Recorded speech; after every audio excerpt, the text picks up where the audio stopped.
Good evening, people. It is Monday. It's time for Ashmatic Analysis. I think we're slightly on time today than usual. Starting later, we Ash.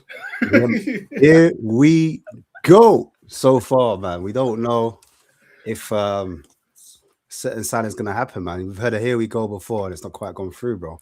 So he's flying into London tomorrow, isn't he? Yeah, he's like, yeah, it is. By the sounds of it, So I think he's just got to agree personal terms. See what happens. Could be a new signing, mate. As long as Villa don't match it. Why? Will he get into Villa's team? Don't know. Maybe. Don't know. Let's ask our guest, man. That's great. It's a great question. Great question. I suppose we've still got Champions League, so you can still play that as well. So, could you imagine if we won it with Chelsea's golden boy? I would just hold that mirror up like with Conor Gallagher's face. Proper Chelsea. But speaking of, look, we're excited about Conor Gallagher. Quickly, just divert. Spurs, sick and tired of him yet? Now we should be used to this, bro. we should. I think Spurs fans, we kind of like the pain, kind of like that hurt. You know what I mean? That sadistic, toxic side of us. Do you know what? I saw BT's message earlier. He likes the toxic. I think Spurs, right? It's quite fun for all of us to actually talk to each other. So, look how quiet it was on September. Wow. Now everybody's on every channel, wants to invite you on, want to talk. Yeah. This is it, man. Funny how time moves, isn't it? Yeah. But let's bring out the guest. Do that. As per usual, but he missed last week. Already well? I'm good. Back. I was sick, so now I'm back. Some people still come and stream when they're sick, especially on the Kings. Yeah, I know. Everyone, yeah. But it wasn't anything interesting to talk about. I had to let it build up. The loss against Villa, and it was going to be the same thing because we did this last year. Remember? It was Angie. Only difference is there was no Daniel Levy protesting because he's not there anymore. But then a new signing is going to come in as well, and London. That's the reason he wants to come back to London. That's it. There are protests coming up though against Enoch, but it's not going to be big now because this one's like, well, they did make a signing, so straight away done, dusted, and then that Brazilian kid as well coming in. Yeah, well, I wonder if it's more to do with the Bentancur got injured and they were like, oh crap. Oh yes, of course, but again, it still shows initiative that they just went in and got it done right. I think it's more a case, and we'll bring in the other guests in a second, but I think it's just a case of we know they've got money, they just don't have to spend it. I think it's buying the right. You see, the thing is, it's like buying the right players, because I know that as fans they want a certain style of player, but Conor Gallagher fits the homegrown. He's played in the Premiership before. He has Champions League experience. He has that energy in box to box. He might not be a flashy player, but do Spurs need a flashy player or do they need a hard-working player? At least Conor Gallagher is. Yeah, which puts, I suppose. And then if you put Xavi and then Pellegrini next to him, I mean, that's, you know what Pellegrini can do. Pellegrini's ready to fight. I thought he was born in London. I could see in Ash's head, no ball carriers though, yeah. But that's where Xavi comes in. Yeah, I mean, you got to get progressive passes is what you meant to say. Progressive passes, but I think Conor Gallagher has that in him. Well. I'm not too sure. No, maybe switch a play, but passing through the lines, the ball on the deck. I don't know if he's that profile of a player. Box to box, like he said, energy, stamina for days. But the profile that we're missing, I think he's very similar to what we have already, in my opinion. But I don't know. Will he play in the double pivot? Will he play in the 10? We'll see. We'll see. That's the thing, because you know what I mean. He could just be unleashed. Yeah, it could be unleashed. Anyway, boys, we'll still get into it. Yeah, we'll get into it. Let's bring out our next guest. Ain't been on for a while, but it's been a minute. Callum Ewell from Project Spurs now. Yeah, no, I'm good, mate. How does a 5.5-year contract, pen and paper signed? Oh, he signed, is it? Because it's already done. Contract's done, so it's just literally now. Medical tomorrow. First part of Sousa's medical was done today as well. So the aim is to have both. Exactly. He's done for West Ham, yeah. To be done. Friday. But you well? Yeah, I'm good. I'm good, mate. I'm happy. I'm happy. It's better than how the weekend was. Has a transfer ever happened when people have been doing streams? Like how quickly it's happened at Spurs? We've had one before, haven't we? Where we've gone live on a Tuesday and we've had someone sign and everyone came. But I mean, this was announced today, done today, signed today, all in one day. Usually with Spurs, they have been. If you think about the summer, only deadline day for me. Yeah, I've only ever had deadline day announcements. If we go back to the summer, I suppose most of the players that we did sign, we knew about it that morning. Odegaard was another one. That was out of nowhere. Signed that day, done quickly. If I remember correctly, Paulinho. Do you know what it is? It's because you know that Diaz one where we were trying to get it through from Liverpool. And Liverpool came and snatched it from us. Yeah, Liverpool really hurt the club. Yeah, Liverpool made us all now on, no announcement. We just want to get it done as quickly as possible. Do you understand? So that's why I think the speed of the transfer is a real talking point at the moment. But anyway, we'll get into it. And one last guess before we carry on and get into it. Phil, you well? Oh, where's he gone? Sensitive, isn't it? Yeah. Oh my god, I'm still getting used to this. Yeah, still. Marlon, it's been 6 months, right? No, I've only been using this for 2. That's what Frank said. Ash. Phil, welcome. I'm gonna have to talk with the board here. Welcome to the Kings. Last time I was here, we just won the Europa League since Ange's left. Evie's left. Johnson got sold. Good times, yeah. So I'm good to be back, man. So before we get into the whole Conor Gallagher thing, we have to talk about the last 2 games. We have to. To the reason why Conor Gallagher's coming in. We're gonna have to. Because I mean, people are smiling, people giggling and stuff. Wow. You want to bring the mood down already? Yeah, I'm going to bring the mood down already. He supports Spurs. That's what Spurs do. We have to.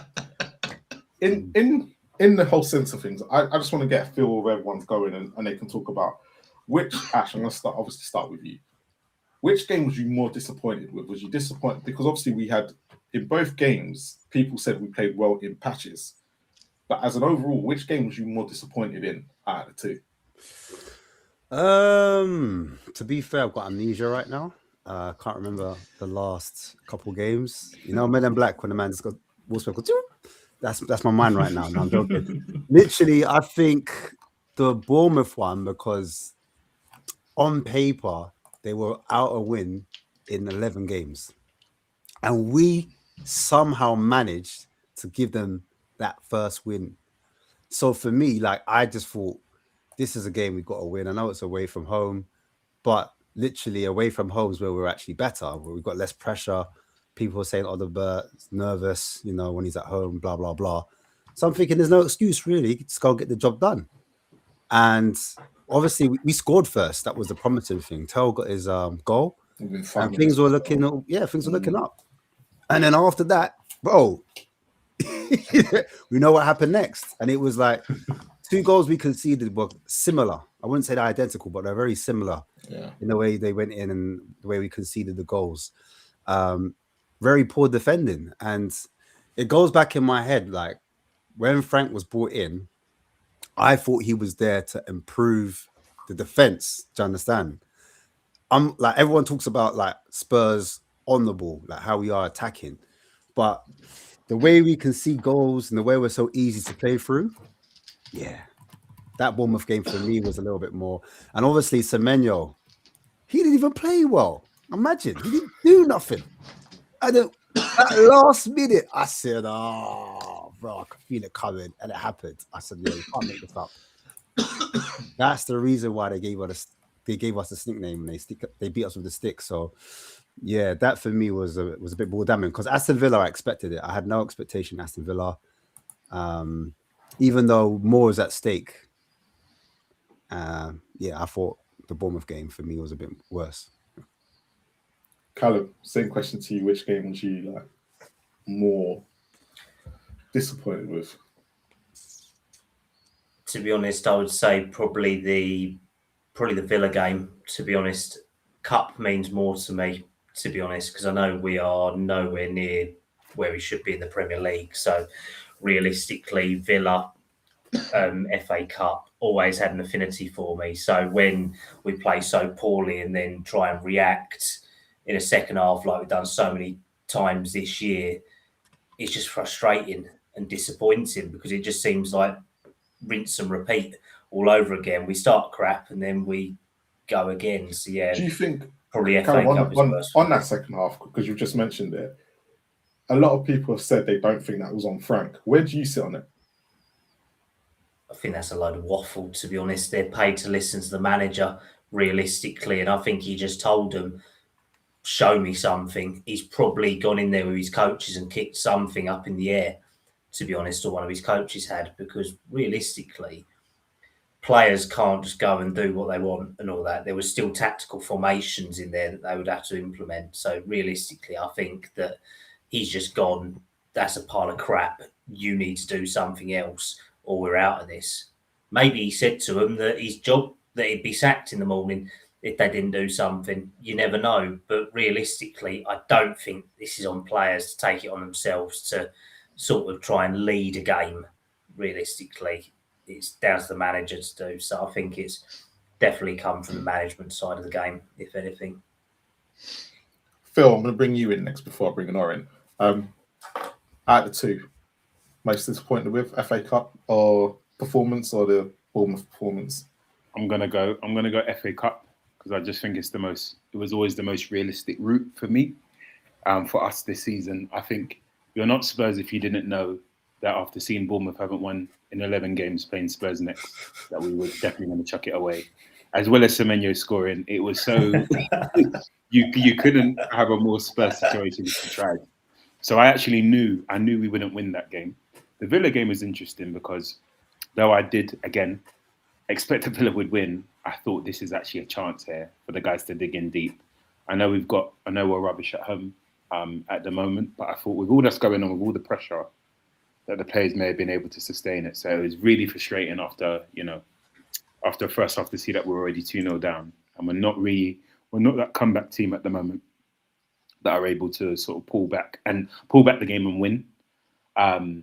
So it was actually, though this whole thing about second halves, I think is frustrating because at least under Conte, we would pull the game back and potentially go on to win it sometimes. Obviously, it all kind of fell apart as time progressed because he didn't want to stay anymore. But I just knew, I think with Spurs, you just know after that first goal back, it's unlikely we're going to get that second to pull the game level. And even so, when we do, just like the Bournemouth game, we threw it away at the end anyway. So, the Villa, the FA Cup game was the game for me when I was like, yeah, this season feels like it's nearly done, and now we've just got to try and have a strong finish. And obviously, yeah, Champions League's for vibes. So, yeah. All right, with you as well. Obviously, which game was more disappointing for you? Both? None? None. None. Like I said to my friend, he supports Villa, guy I work with, and he's like, "Oh, what do you think?" And I'm like, "Villa's going to beat Spurs. Spurs don't have an attack.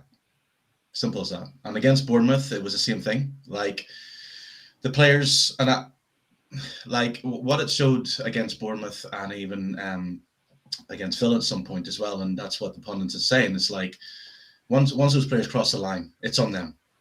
They're the ones who does the passing. They're the ones who does the hard yards. The manager always gets the blame. And the thing is, like, what's your name there? Phil? Phil, yeah. Like Phil was saying there about how Conte, Spurs would come back in the second half. So that shows that even under Conte, Spurs always started off bad in the first half. So if you look at Conte, if you look at Angie, if you look at even Poch towards the end, it's the mentality of players that Spurs have that needs to pick it up. And I think that what was said, if you listen to the Mickey van de Ven interview afterwards, he said, he was asked, it's like, what did Frank say? And he said, it wasn't really Frank. It was the players. We stood up. We spoke to each other of what we had to do. And what I'm seeing in the last 2 games, and especially with the whole Romero rant as well after the Bournemouth game, again, the player who came out and deflect, I think, from the whole thing, because the second goal, or the Semenyo goal, he should have been right on there to close it down. He just stood there. The first goal, he lost his... on that, and a lot of people have said that, and actually, when you look at it, from the goals we've conceded this season, it's actually a Frank tactic. No, see, that's the thing. We're always going to say... No. How can it be a Frank tactic? Because he thinks, so basically, if you look at the goals we've conceded this season, it's been more than one. Okay, so this is where I'm going. And if you go watch it at Brentford as well, the reason why we're saying this is because when they're taking shots from that far out, Frank's mentality, when you go and watch him, he says the XG is a lot lower, so you're not expected to score. So what ends up happening is that when you get shots from outside the box, he tends to say, don't shut them down, because most of the time it will go into the stands. Now, it actually happened in the second half against Villa, where we did exactly the same, but they were going over the bar, and Villa weren't putting them in like they did in our first game against us when Buendia and Rodgers did it in first games. They were more in the box, and I think and I know people wanted to go at Romero for it, but actually when you go and look at what Van der Ven does and Dancer when they're playing there, or for Porro or Spence, it's actually a common theme. Okay. Though, again, sometimes you got to break that rule. Just sometimes. And against Aston Villa, for example, Aston Villa had 3 players up in the corners. And even Glenn Hoddle, who's not the most, when he says stuff, he says, look at the Spurs players. Why is none of them looking, going here? If one of us go and stand near the penalty area, I know that they've gone through the practices. I know they've gone through the tactics, but surely these players should have initiative. And I'm not disagreeing with you. I'm just thinking, I know that if I'm a defender, if a manager says, right, don't close them down, because I'm going to be thinking, that's Semenyo. He can curl this. I'm going to close him down. I'm going to try. It should be, what I'm saying is, it should be instinctive. We've all played football. And I think it's, again, back to whole, why aren't these players closing, if it's, we'll blame the manager. Let's blame the manager. It's the manager's tactics. But sometimes you got to break those tactics. You got to close it down, because if he closes it down and blocks that shot and Spurs gets a draw, I'm sure Frank's going to say, here, I'm dropping you because you went against me. You know what I mean? It's just like, I just think that so far these Spurs players, some of these Spurs players just get lenient and get pampered, or they blame a manager quickly. It was Conte's fault. It was Jose's fault. It's just a long list of lines of someone else. And it's like, well, you're a football player. Yes, your manager's told you to do this, but if you have the initiative and you have the instinct to close that player down, then do it. I think it's you know what? Oren is right. There is a mentality, and you've been saying it for weeks, issue. And it does predate what Frank has come in, it predates Frank basically. And Frank's meant to come in my opinion, and he's meant to help, change that around. He's meant to reassure the players, galvanize them, set them up in a way that makes them harder to beat. And as a result, the performances or even the results, the players can get belief from that, and then they can kick on. But because the results and the performances have been going against Frank, in my opinion, I think that's affected the players also. It's not like you can have, I think they're like closely related, is basically what I'm saying. Poor manager or poor tactics and poor players alongside it with poor mentality, you're going to see a downward trajectory in the table and results and performances. Do you know what I mean? If we've got excellent players but a poor coach, you might see some wins here and then maybe some losses and draws. So you'll see an inverse reaction in results. But I think where the two align, and it carries on from obviously Postecoglou's tenure, you're seeing we had the most inaccurate passes and the most dispossessions as well. So that's, for me, that's players lacking confidence and somewhat maybe lacking an identity. If I asked the panel right now, what is Thomas Frank's style of play? Can anyone answer that? I can see it. I can see what he wants, but he doesn't have the players to do it. And that's the thing. We said exactly the same about Angie. So what is it? What is it? I know what Angie's is. I know what Angie's is. So what is it? Frank's. What are you seeing? What are you seeing? I see Frank. Frank has set up the defense. Frank's tactics at Brentford. Exactly what he wants at Spurs. So that's the question that I can look at. And I was thinking about this before I came on the stream. What Frank did against Brentford, he had hard-working players. That's the base. Hard-working players. He had players who understood each other. If you look at the front line for Frank, for Brentford, he had Ivan Toney, and even he had Igor, the new guy. He had wingers who would run automatically. They were instinctive, and they would just make things happen. So basically, what Frank wants is, he went to Spurs knowing, right, I can get better players because it's a bigger club, and I'm going to have to change it. So it's a case of, we have to understand that Frank is dealing with a system that was all gung-ho. So now he's making it more stricter, which he has, because he's had the solid forward defense. So I think Frank's style of play is having balance, but he needs players with that intelligence, which he doesn't have. Because go on, sorry, finished. Go on. No, yeah. Oh, no, I was going to say, answer the question, yeah. On the balance thing, I think in terms of goals conceded compared to what we did last season at this particular time, I think we've actually conceded either the same amount or slightly more goals under Thomas Frank, and he was brought in to shore it up. So that's why in my head I'm like, something's not right here. Either what you're coaching them, it's not sticking with them, and he needs to like reintroduce it, or it's what you're saying, the players aren't good enough, the defenders aren't good enough to carry out those actions. Sorry, it's not so much a defense. Sorry, it's more kind of like if a team doesn't have to have any danger against your attack. You know, if you look at the Spurs front three, there's no fear. They don't have to worry about players running behind. So basically, Spurs get pinned back, and that's when they concede more goals. Last season, it was more counter-attacking. They weren't ever pinned back. You know what I mean? They were attacking, so teams had a threat because, like Spurs, in the sense of Angie would gung-ho. So Spurs were going to score goals because they still had Solanke, they had Song for most parts. They had an attacking threat. Frank has had to use the backup attackers. Right. See, like, all right, cool. I'm going to go straight to the goal, yeah? For example. I don't know if you can see it, but the goal, let's get straight to the goal. Forget all of this.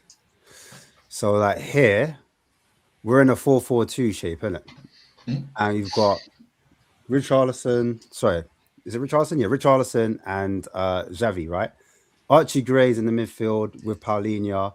On your left, you've got Tell. On the right, you've got Odegaard, right? So we're basically doing a 4-4-2 mid-block, and we're trying to make it hard for them to play through the center. So that, for me, is a Spur. That's a Frank. Frank's set us up in a certain way that he wants us to look in this particular shape. So how is it that he's able to get, like, Konza's on the ball and he's able to pass it into Tielemans so easily?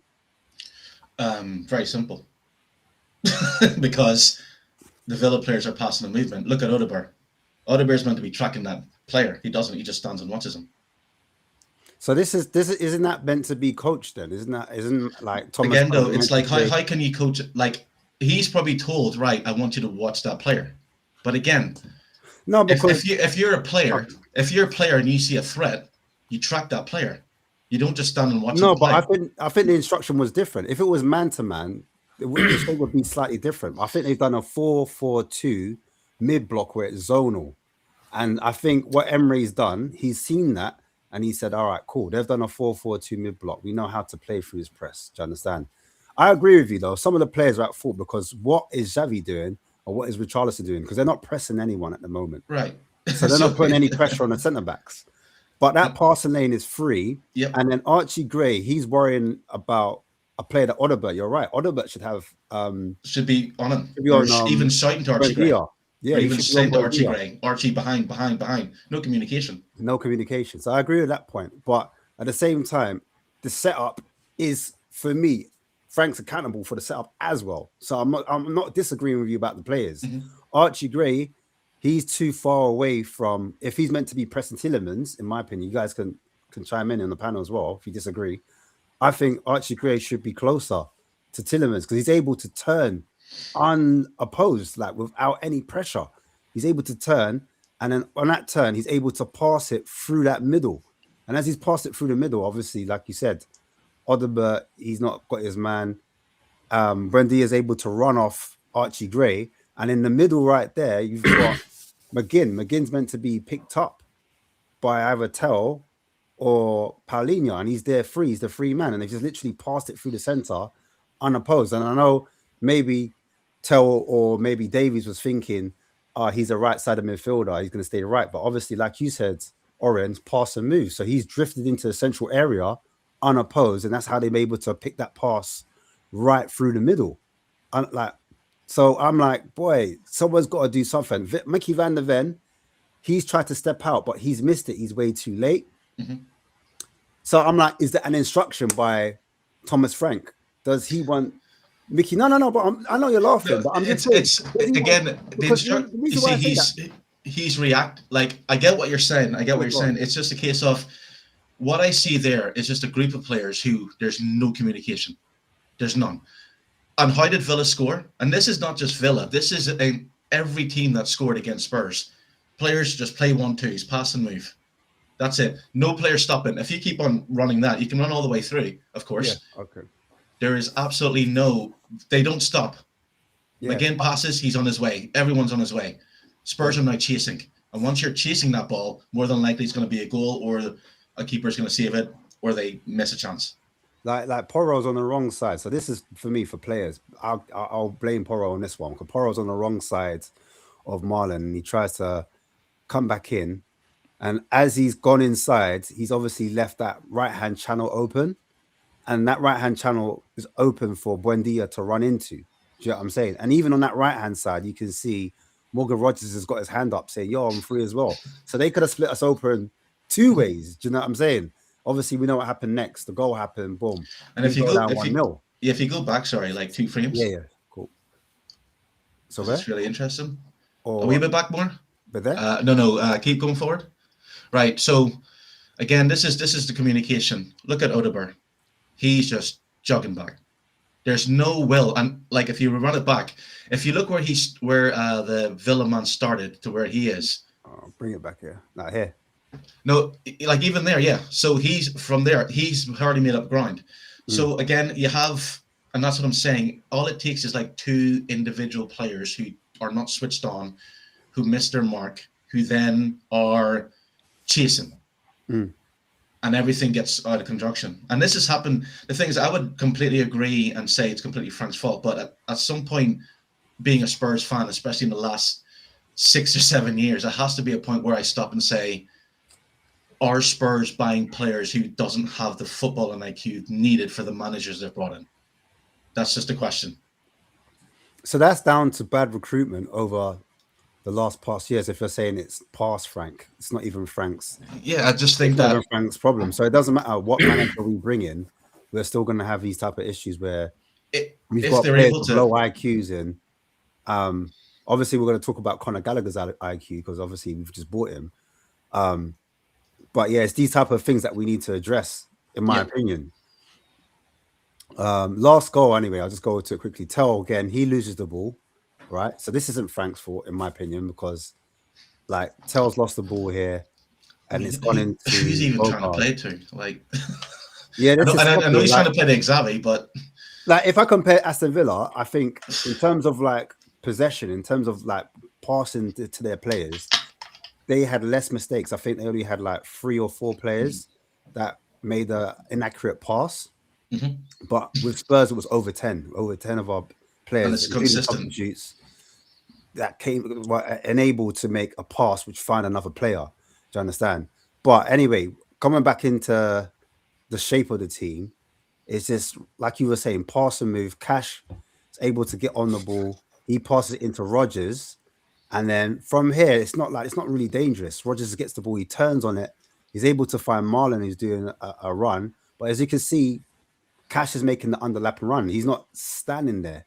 He's on the move all the time. And because he's making that underlapping run, he's moved Mickey van der Ven out the way. Do you understand? Mickey van der Ven's gone and followed him.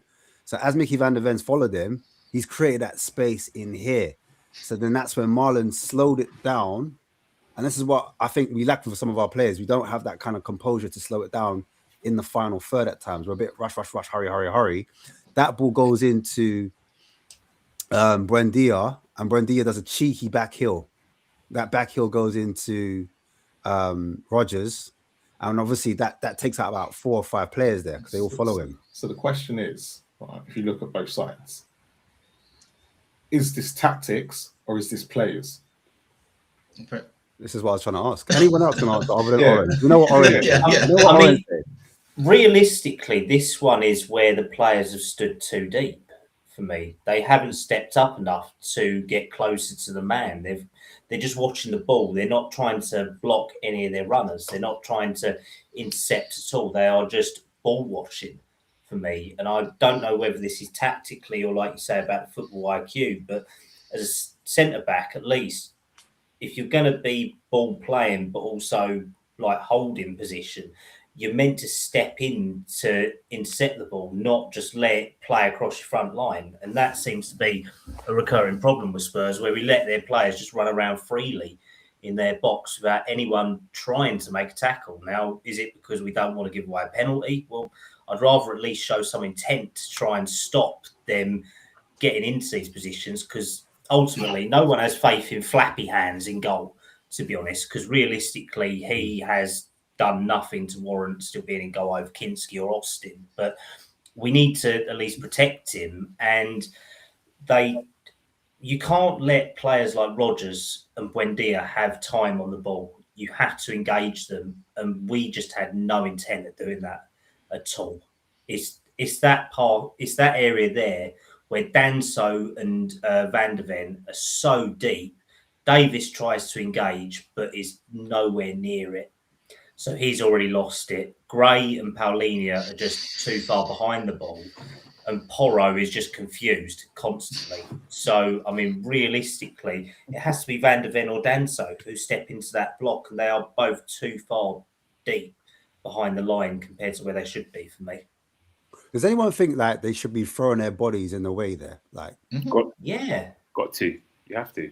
Yeah, but we've only got one player in the squad who will do that. Well, defensively, that would do that, and he wasn't playing. But knowing him, he goes through the man and gets a red card. So I mean, realistically, he engages someone and he gets a free match ban for brawling. I'm lying. There is another player who does it as well, but he's barely played football for the last year, which is Draghi Sheen. But if you actually look at them as defenders, Van der Ven never jumps into a tackle. Danso, unless it's in the air, doesn't jump into tackles. Porro gets caught every now and then, and Davis is Davis. Spence doesn't do it. So when you start looking at it, only one player realistically will jump into that tackle. Our midfielders as well. They don't do it.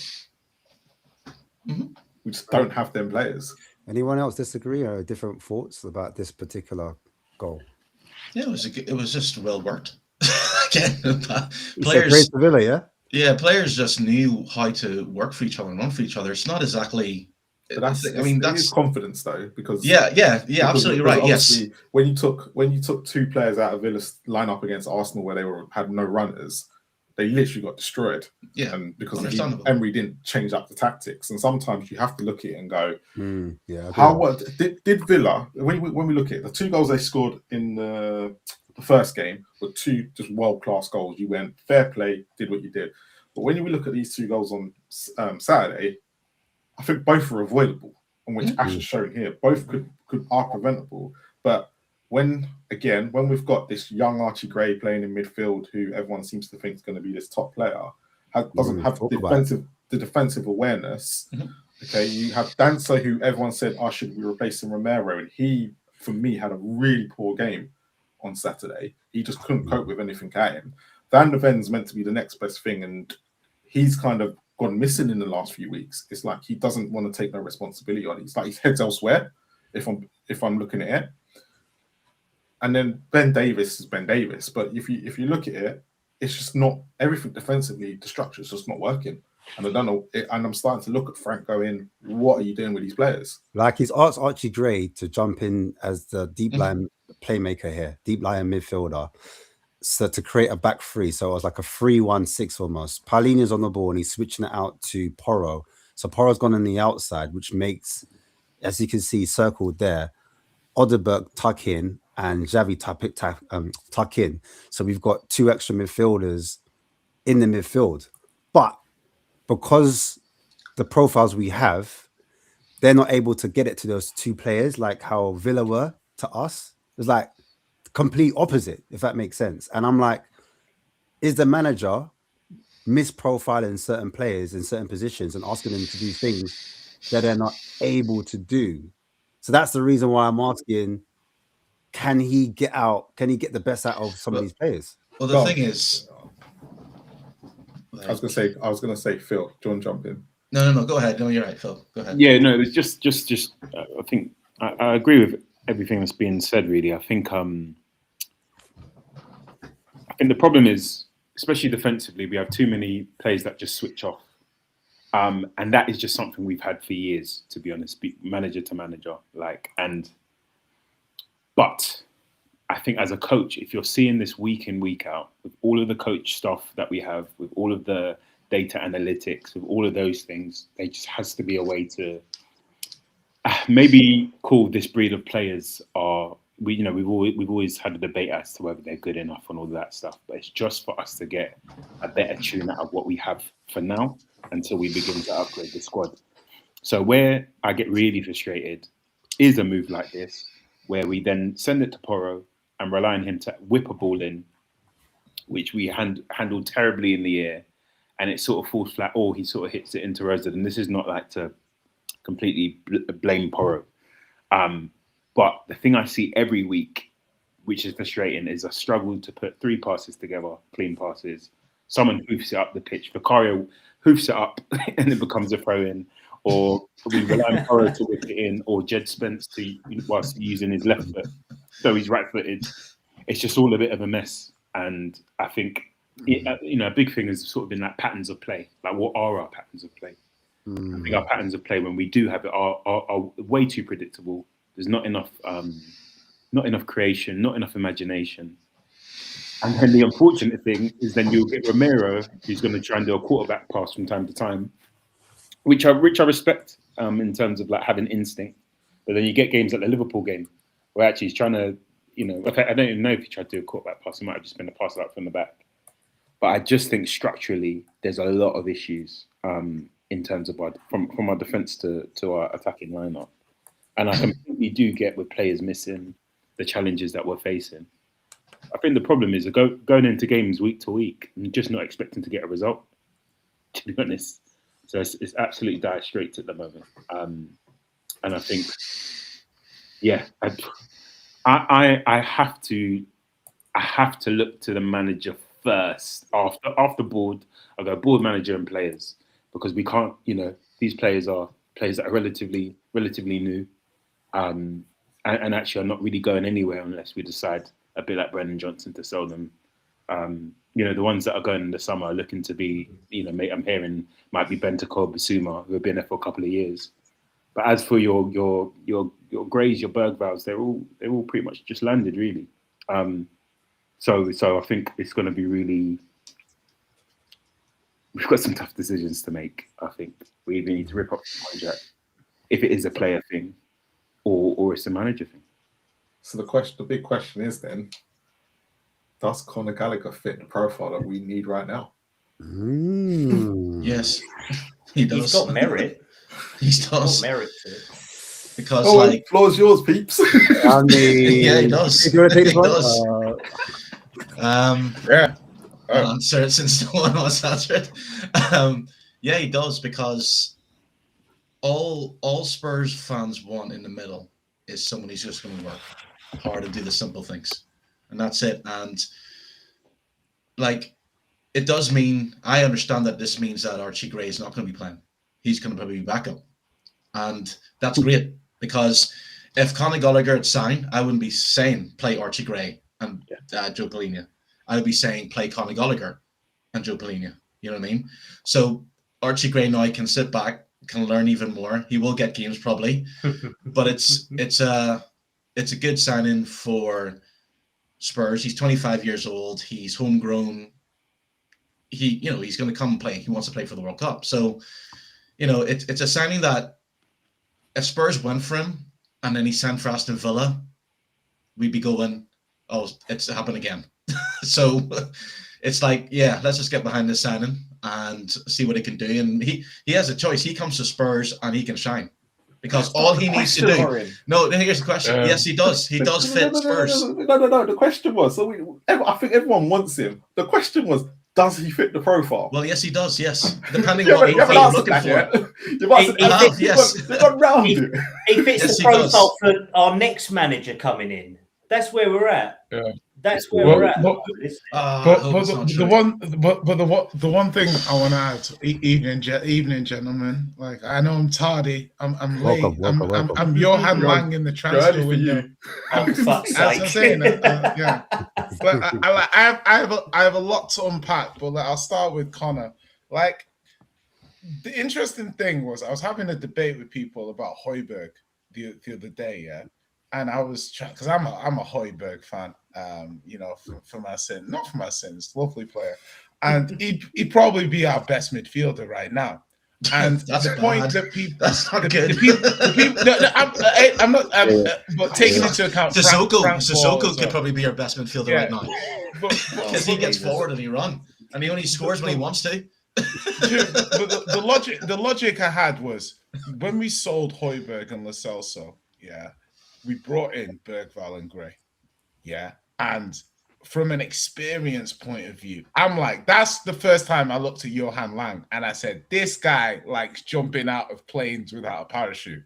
Because what kind of squad building is that to go into a Champions League, a Europa League season with two 18-year-olds, right? So since then, he's done okay, Odebear and Tell. Again, why would you buy two young left wingers who both need development at the same time? Do you see what I mean? So it's like, okay, if they bang, amazing. Yeah. But if they don't, and they're inconsistent, like young players are.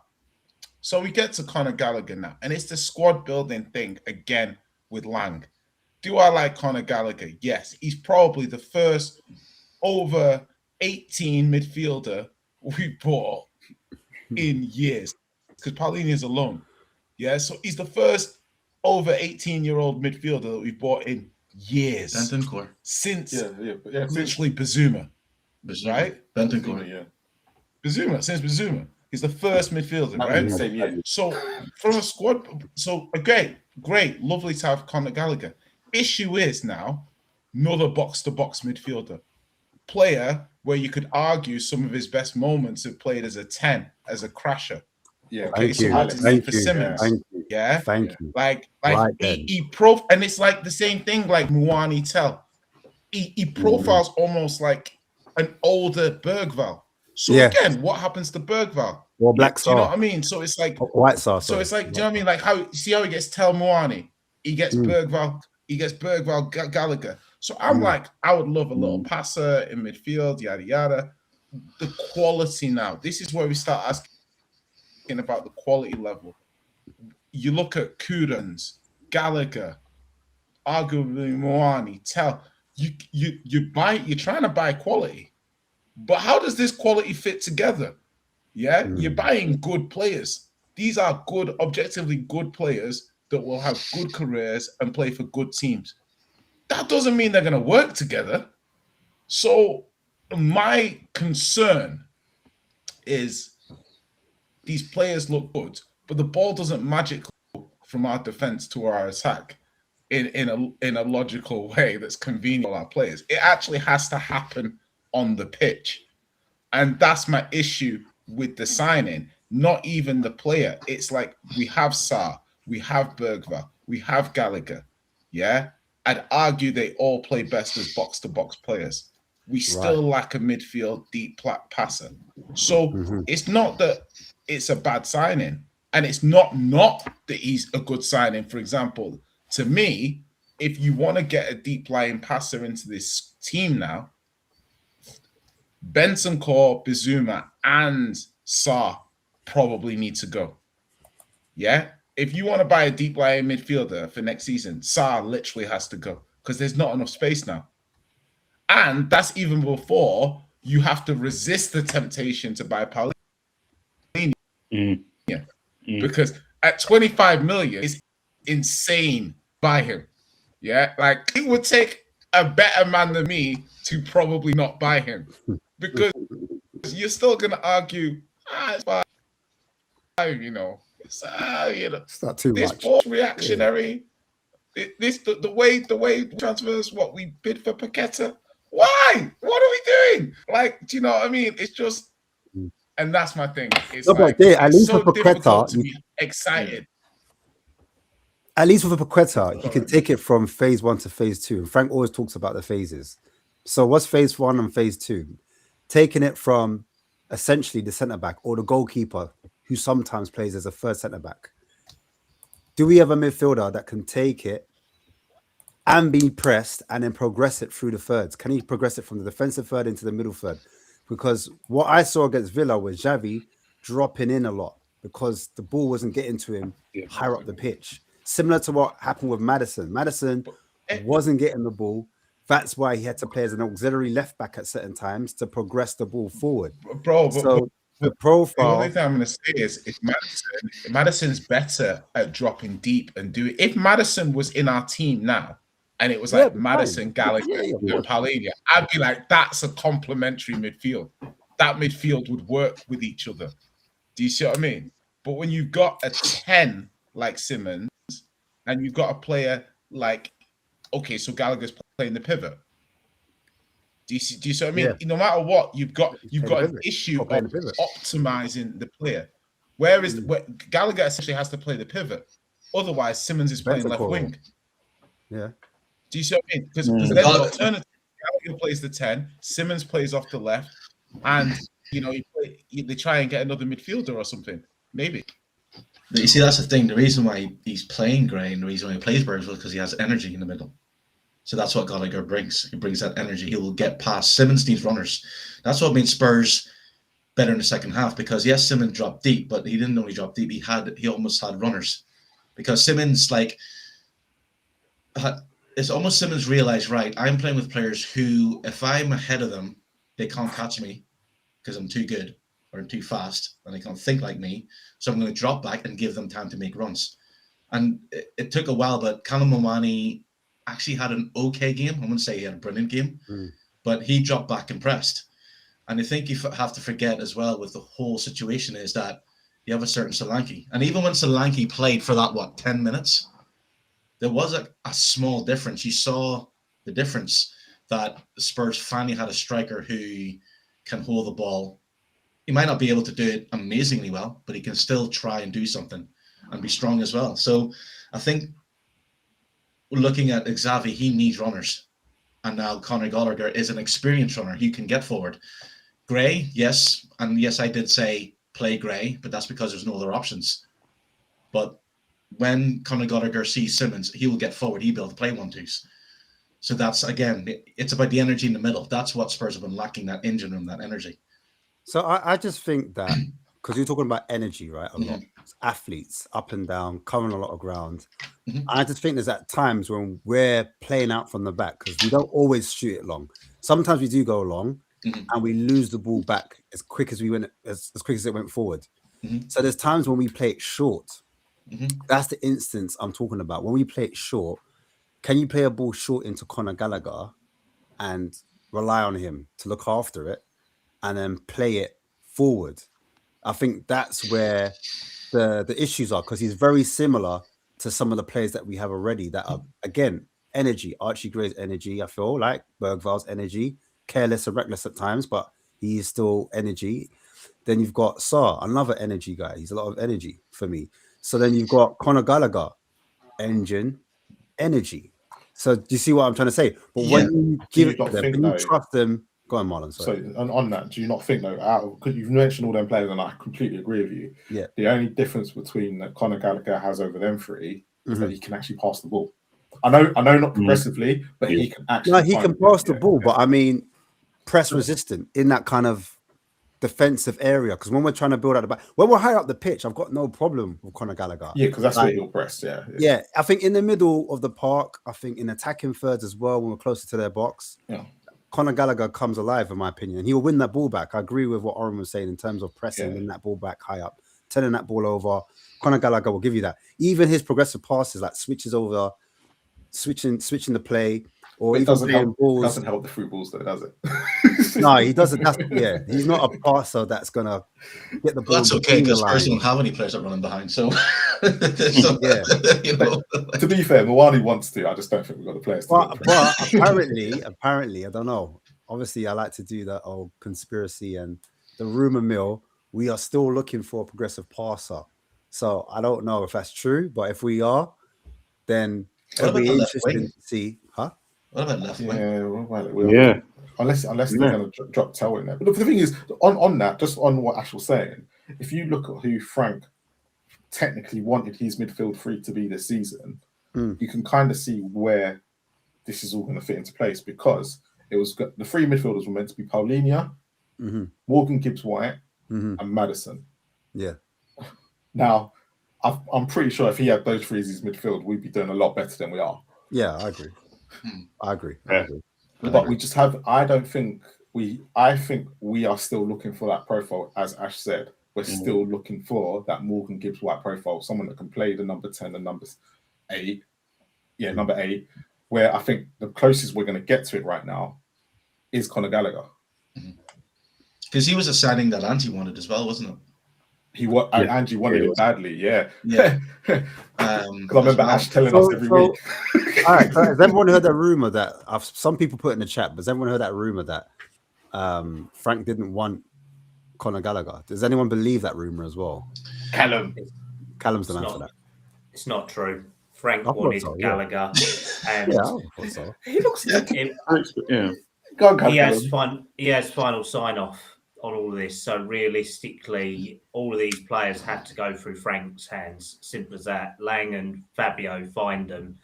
They do the deals, and then Frank has to give final sign off. So, Callum, on that, has Frank been backed? That's what I want to know. He's been backed as much as possibly can. He's wanted players. The deals just ain't been possible. Would you say he's been backed more than? Sorry to cut you. Is he being backed more than Postecoglou? I reckon so, based on the money that we've put up in the last 8 months. Realistically, yeah.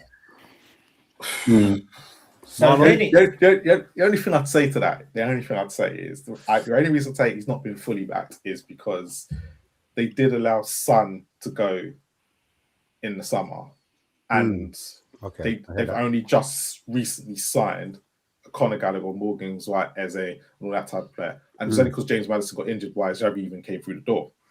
So I would technically say they left him short like they normally do with other managers too. So I'm not 100% sure. All right. So if we were to get a left winger, anyone can answer. If we were to get a left winger, would we say then he's being backed? Here's the thing, though. I think technically Spurs might have bought a left winger, but he's not signed as a left winger. If you've watched the new Brazilian, the guy's 19, he's naturally left-footed. He can definitely cross the ball. He's got the speed, but he plays left back. I would be highly surprised if Frank plays a 19-year-old left back in the Premiership, but it wouldn't surprise me if he plays a 19-year-old at left wing, knowing that he can track back and defend at the same time. Give him less responsibility. Oh, what Souza, the new kid on the block? Yeah, he can play. He crosses naturally. Because remember you showed a clip of another player, and I kept on saying to you I apologize for that, but I kept saying, can he? That's all he does. Left foot, left foot, left foot. He very rarely goes on his right foot, and a lot of people say that he Ancelotti's already looking at him. So I think Frank might go, right, buy him in now. He's 19, put him on the left wing. He's a natural, and he can double up as a left back. So for Frank, it's a double defense. And then if he plays Spence in there as well, sometimes he can then, So you think that's the left wing signing? You think that's the left wing signing? I just have a feeling that it might be the left wing. It's not a left wing signing as such because they need cover for left back. But you think it's covering two positions, basically? Yeah. It wouldn't surprise me. Like at 19, I would understand if they bought him and said, right, we're going to not get him until summer. But to bring him now, I think Frank looks at it and goes, he's 19. Because a certain Mr. Gareth, I'm not saying he's Gareth Bale. I'm not saying that. But I'm just saying a certain Gareth Bale was bought as a left back, then got converted to, and we all know what happened there. Yeah, but wasn't that down to the managers and how they saw him, because he was bought as a left back, and with time that happened, he turned into a winger. It wasn't like they had a big grand scheme of like, we're gonna get Bale. This could be some winger. This could be something that they look at. Bale got there because of an injury. And yes, I get all that. I understand that. But like at the same time, again, I'm just saying using the similarities of a player bought as a left back, but then turned into that. So Frank might look at that and go, let's play him. They might look at him and go. On that, Frank's not really, when you look at his mechanisms and the way he likes to coach and what he likes to do with players, he doesn't really like to move them all about. He literally signs the player for that position, and that's where they're going to fit in. He might not move. He doesn't need to move him by, just push him higher. But he won't do like if we're looking at his tactics and look what he's done in previous things. He might do it, yeah. But look, if I'm looking at history, it's just something that Frank doesn't do. The only player that he deployed at Brentford was Keane Lewis Potter in a different setup last season. Whereas if you look at, and that was only because of injury. Originally with Coyote, with Hickey, Rico Henry, they always stuck as left backs and right backs. Yeah. And the likelihood, I know a lot of people won't like this, but the likelihood is he's not going to have that problem at Spurs because we're going to probably have a bigger squad than what Brentford have, so we won't have to move players about. Hence the reason why Tell's come in after we sold Brennan Johnson. Like, there's players there. It's just whether he's going to use them or not. Does anyone think we like Phil? Actually, let me ask you, Phil. Do you think we're going to use Tell more this coming season, or do you think we do buy a winger and he's going to? Because he's obviously kicking off. He's saying that he wants to move, isn't he? He's not Frank.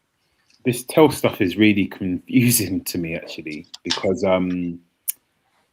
literally around all of this build-up of him going, he's actually been putting in a really good shift. So I don't really know. The thing with Spurs, in terms of the way that we have done business in more recent years, is that in the same way that Conor Gallagher came from absolutely nowhere within 24 hours, I'm expecting that there must be some kind of plan. I've been hearing that if we get that attacking player, then Tell will almost definitely go on loan. But I think it's awkward timing because I think he's doing pretty well, and I really like the shift that he's putting in, and even the fans are starting to get on side with him as well. But I think we're trying to embrace doing quiet business a lot more than we used to. So that, some teams always find a way to somehow hijack us. But I think I have a feeling we might pull something out the bag that we're just not expecting. Or like a Brahim Diaz, yeah, from Real Madrid. Callum, you're not feeling that now? Not for you. I just know it's not true, mate. It's not true. No, I mean one of them that they want is Diamande. But he came out and said he wants to play for Liverpool. That was 6 months ago. That video was. Oh, was it? Yeah, and to be honest, Liverpool aren't really pushing for him that much. That's the thing. They've got other targets, and to be honest, they don't even know if Slot's still going to be in charge within the next week or not. What are we saying? Are we waiting for AFCON to be over and then we strike? Is that you reckon it's going to be one of those ones? That's the problem with a lot of these players. They've been trying to shift Basuma. He's been doing balloons, God knows how long. We've still got him. We tried to terminate. Oh, don't. He's like the biggest waste of space at the club now. He's someone with so much talent and yet the footballing IQ of a fish. To be honest, where have you heard that before? Someone with so much talent, but the footballing IQ of a fish. Dembele, yeah, I remember him. It seems to be a pattern here. At least we got 3 good games out of Basuma. We got some good games out of Dembele. Oh yeah, we did actually. There was a Liverpool game. He was too good. I think. But we got a cup out of Basuma because in the semi-final and the final last year, he was amazing. Like no matter how we want to put it. Well, would anyone take him back right now? Would anyone use him? No. No. No. I think when he won the cup, that's when he left Spurs. Okay. When he won the cup, when he won when he was holding the cup, he left. Yeah, he's gone. Like he was walking around, fucking showing his ass and shit. Just he was gone. I mean, I think there's more chance of me intercepting his flight on the way back just to make sure he doesn't come back to the UK at this rate. Let's put it that way. Unless look, the only way Basuma comes back is if Frank goes. There's no way Frank's using him. So wait, does everyone think that Frank is gone, or does everyone think that he could turn it around? Is there? Wait. That's what I'm saying. Like, is there a possibility Poch started not so well for Chelsea? Have I got that right? Where by the end of the season for us at Villa, didn't he? Yeah, but forget that for a second. I'm talking about Chelsea, like just where he left recently, but he got them. Was it 6th? He got them. Yeah. His first 6 months, it was up and down. It wasn't horrible like we are now. It was just up and down. It wasn't consistent. It was better than Potter before. And then those last 6 months was when he lost like 3 games, and I think one was to That's Arsenal. what I'm asking. Is there a world where we sign quality? Yeah, I'm just asking the question. It's hypothetical. I'm just saying. Here, you're not playing up Tottenham Hotspur Stadium. You don't have to be tired or scared. Just get him out there. Is there a world where we get like maybe a signing that just revolutionizes the way we play, and it takes us up the other than Conor Gallagher? I mean, like another signing that comes in on the right wing or on the left wing, and it just helps the way we attack, and we start stringing wins together. And the boys are like, hang on a second, like your guy Vinay starts. I told you, 8 for 8. If Frank's to get 8th, does he get more room in the summer? Nah. Does he get more? I doubt it. Nah. The fans are gone, mate. I think the fans were going to Arsenal though. Yeah, but he's like the fans were going to Arsenal. Fans are gone. They were toxic as well. Yeah. It was worse this time last year. Ash, okay, let me put this in scenario and everyone in the group. When you look at someone like Conor Gallagher, okay, and everyone has already said it's a Poch signing. I hope that's not true. If that's the case, would it now depend on who we sign in this window? Callum said it's not a Poch signing. He said if Frank wants him. Who?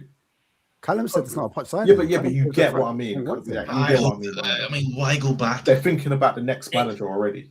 Yeah. They're thinking about the next management structure.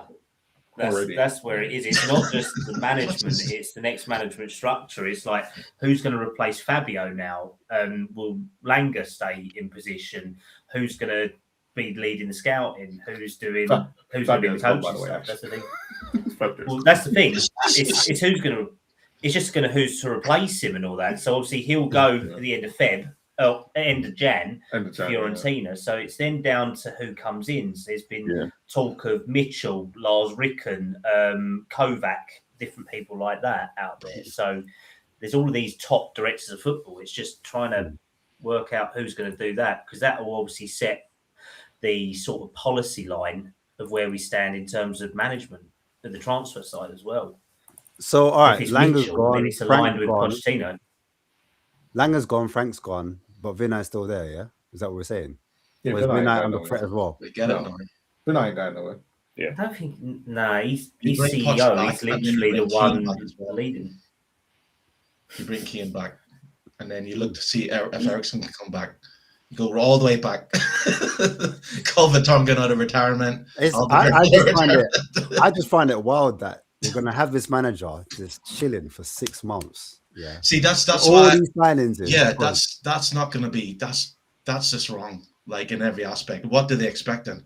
Like you're going to tell this manager we're going to sack in the summer, but we want you to keep the seat hot. Yeah. Like that's mad to me. That's what I'm saying. It don't make no sense, bro. If this was Frank's second season, why does it make no sense?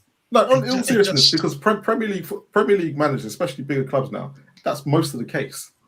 Nah, but it's kind of like it's because it's Conor Gallagher. I mean, Spurs have been a long admirer of him. You know what I mean, for a long time. Even Angie wanted him, and even before then. But and I think Poch made him captain at Chelsea because he wanted more English-based players, and it was his way of going, right, I'm going to make Chelsea this English player. But like, why are fans still like? I just don't get the big fascination of bringing Poch back. He had arguably Spurs' best team for the 2 years and won them nothing at all. And but then the thing, Poch has liked these types of players, though, hasn't he? He tried to get Ross Barkley and Grealish for us, both that same profile. But why can't Frank like this type of player as well? Why? No, he likes Like he goes, he likes Norgard and Rorslev instead. So I mean, that really inspires confidence, don't it? but like those players are linked, and I would say they put up a far better performances than the players that Frank would have now, because they're hardworking. Frank likes hardworking players. So did Poch like hardworking players. I think any manager likes hardworking players. I just don't think because what would be the point? Like that would just affect the whole thing. By the way, guys, you don't have to listen to me anymore. Yeah, you just have parties. Do the players listen to Frank, to what he says? Like, it goes back to that question that Marlon was asking. Does anyone think different that at half time it was the players that sat down together and they were like, listen, we're going to play this way, and they got us that goal in that second half in the FA Cup? And Oren's answered this already, so I want to hear from Phil and Callum. Like, do you not think different? Do you think it was the players, or do you think it was Frank's tactics that kind of set them up? I just find it hard, and maybe I don't know enough about Frank and his time at Brentford. So Callum, I think you can really help us here. But I find it hard to just imagine Frank really galvanizing the team at halftime. I'm sure he gets really annoyed and ticked off. But in terms of they're just feeling like I have to mention Conte, because the players were actually scared, and it worked. That second half at the stadium, there would just be a switch, and everyone would be, and it worked to our detriment to some extent as the journey progressed. But you could tell that there was a fear factor of what the manager will say, how the manager reacts, as well as the players. And I know there's a whole divide between players and fans right now, which is a whole thing. They're punching up like each other and fans. Yeah, they're just like beefing them after every match.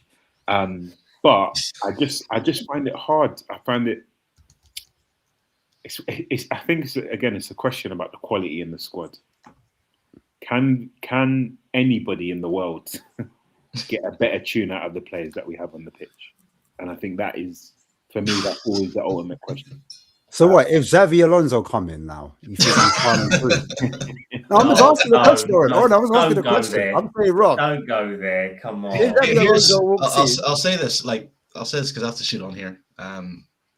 But it sums up when I talk about the players and the mentality. I'm not saying that so much it's their selfishness. So Odegaard scores a goal. Good goal. He then gets another opportunity. He has Colin Momani and he has Xavi next to him. He can make a choice and pass, but he's selfish. So he takes a shot, kills the momentum. Then he disappears. That's what I'm talking about.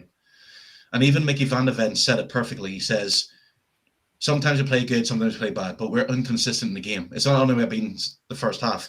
And it was great that Mickey van de Ven got made the captain, because how many times have Romero ever gives an interview after a match? I don't even think Romero can speak English. I don't know if he can speak little bits of it, but I just think that having Mickey van de Ven stood up, come out and say, this is the case. And like I said at the start, I think the frustration that we're seeing with the players is with the other players in the team not working hard, not doing enough. Xavi, like, for example, was when Danzo hoofed the ball completely nowhere. And even Xavi just like seriously. So I think these players are looking at each other now and going, and as for training, if you follow, does any of you guys follow the Tottenham Hotspur Instagram or YouTube channel, and you see the training, you see them practicing over and over, shooting, pass and move, all this. So there's everything. Yes, exactly. But the difference is those teams have more players who, when they cross the line, can do the same thing than Spurs do.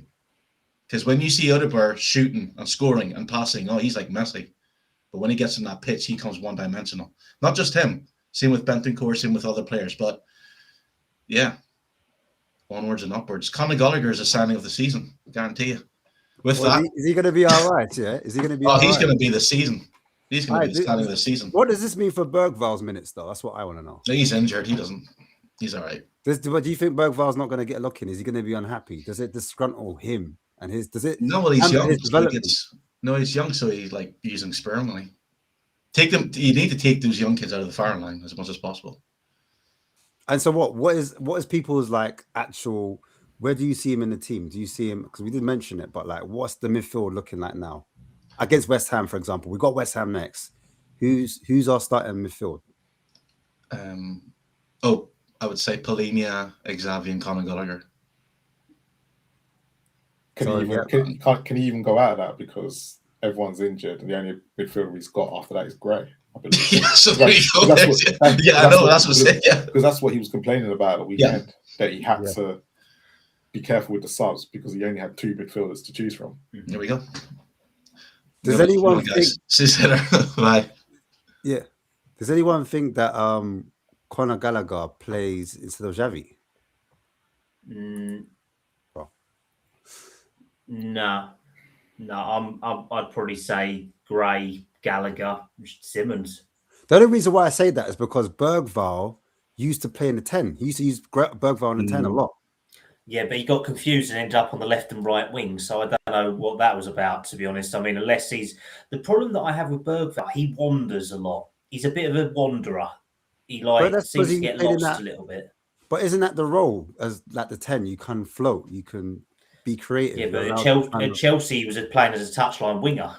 So I mean, I think that's a little bit far out of a 10 role, to be fair. Sort of if we're going with like 4-2-3-1 sort of thing, you kind of still hope for a little bit of central or a bit of running, not just out wide in like a utility role. I thought Frank was trying to do the 4-2-2-2 formation or something. I thought that's what he was going for. He wasn't going for like a 4-2-3-1. He was switching it up because of the profiles we had. Are we putting this down to all of us not knowing what style of play Frank wants to play from each game to the next? Apart from Oren. Oren knows. I was waiting and he didn't tell us what the style was. He just went, no. We got about 40 minutes of Oren talking, and we're still trying to work out what Frank's best formation is. How do you think we feel every week? I was going to say it's been 6 months since I've been on with Oren, and now I'm back to it. I'm just like, oh God, here we go again. Even Sarr, right? He put Sarr in the 10. I don't know if you remember the start of the season. Early games. Yeah, the early games. Sarr was playing as the battering ram. So I'm like, does he want to put Conor Gallagher in that similar role? And certain times I've seen him like deploy Xavi on the left as well, like you were saying. In February. Because of that, who we got in February, maybe, yeah. Yeah, but then that depends on, because if it is only Archie Gray, does he risk that he doesn't have any more midfielders? I think what will dictate is what we'll probably know more when it comes to Thursday when we get the update on people, because obviously we know that Richie's being assessed at the moment, Bergval's being assessed at the moment, Kudus is out till March, Kulu's probably back mid-February, so we're kind of limited. Bentancur 3 months now, so we're not seeing him till mid to late April minimum.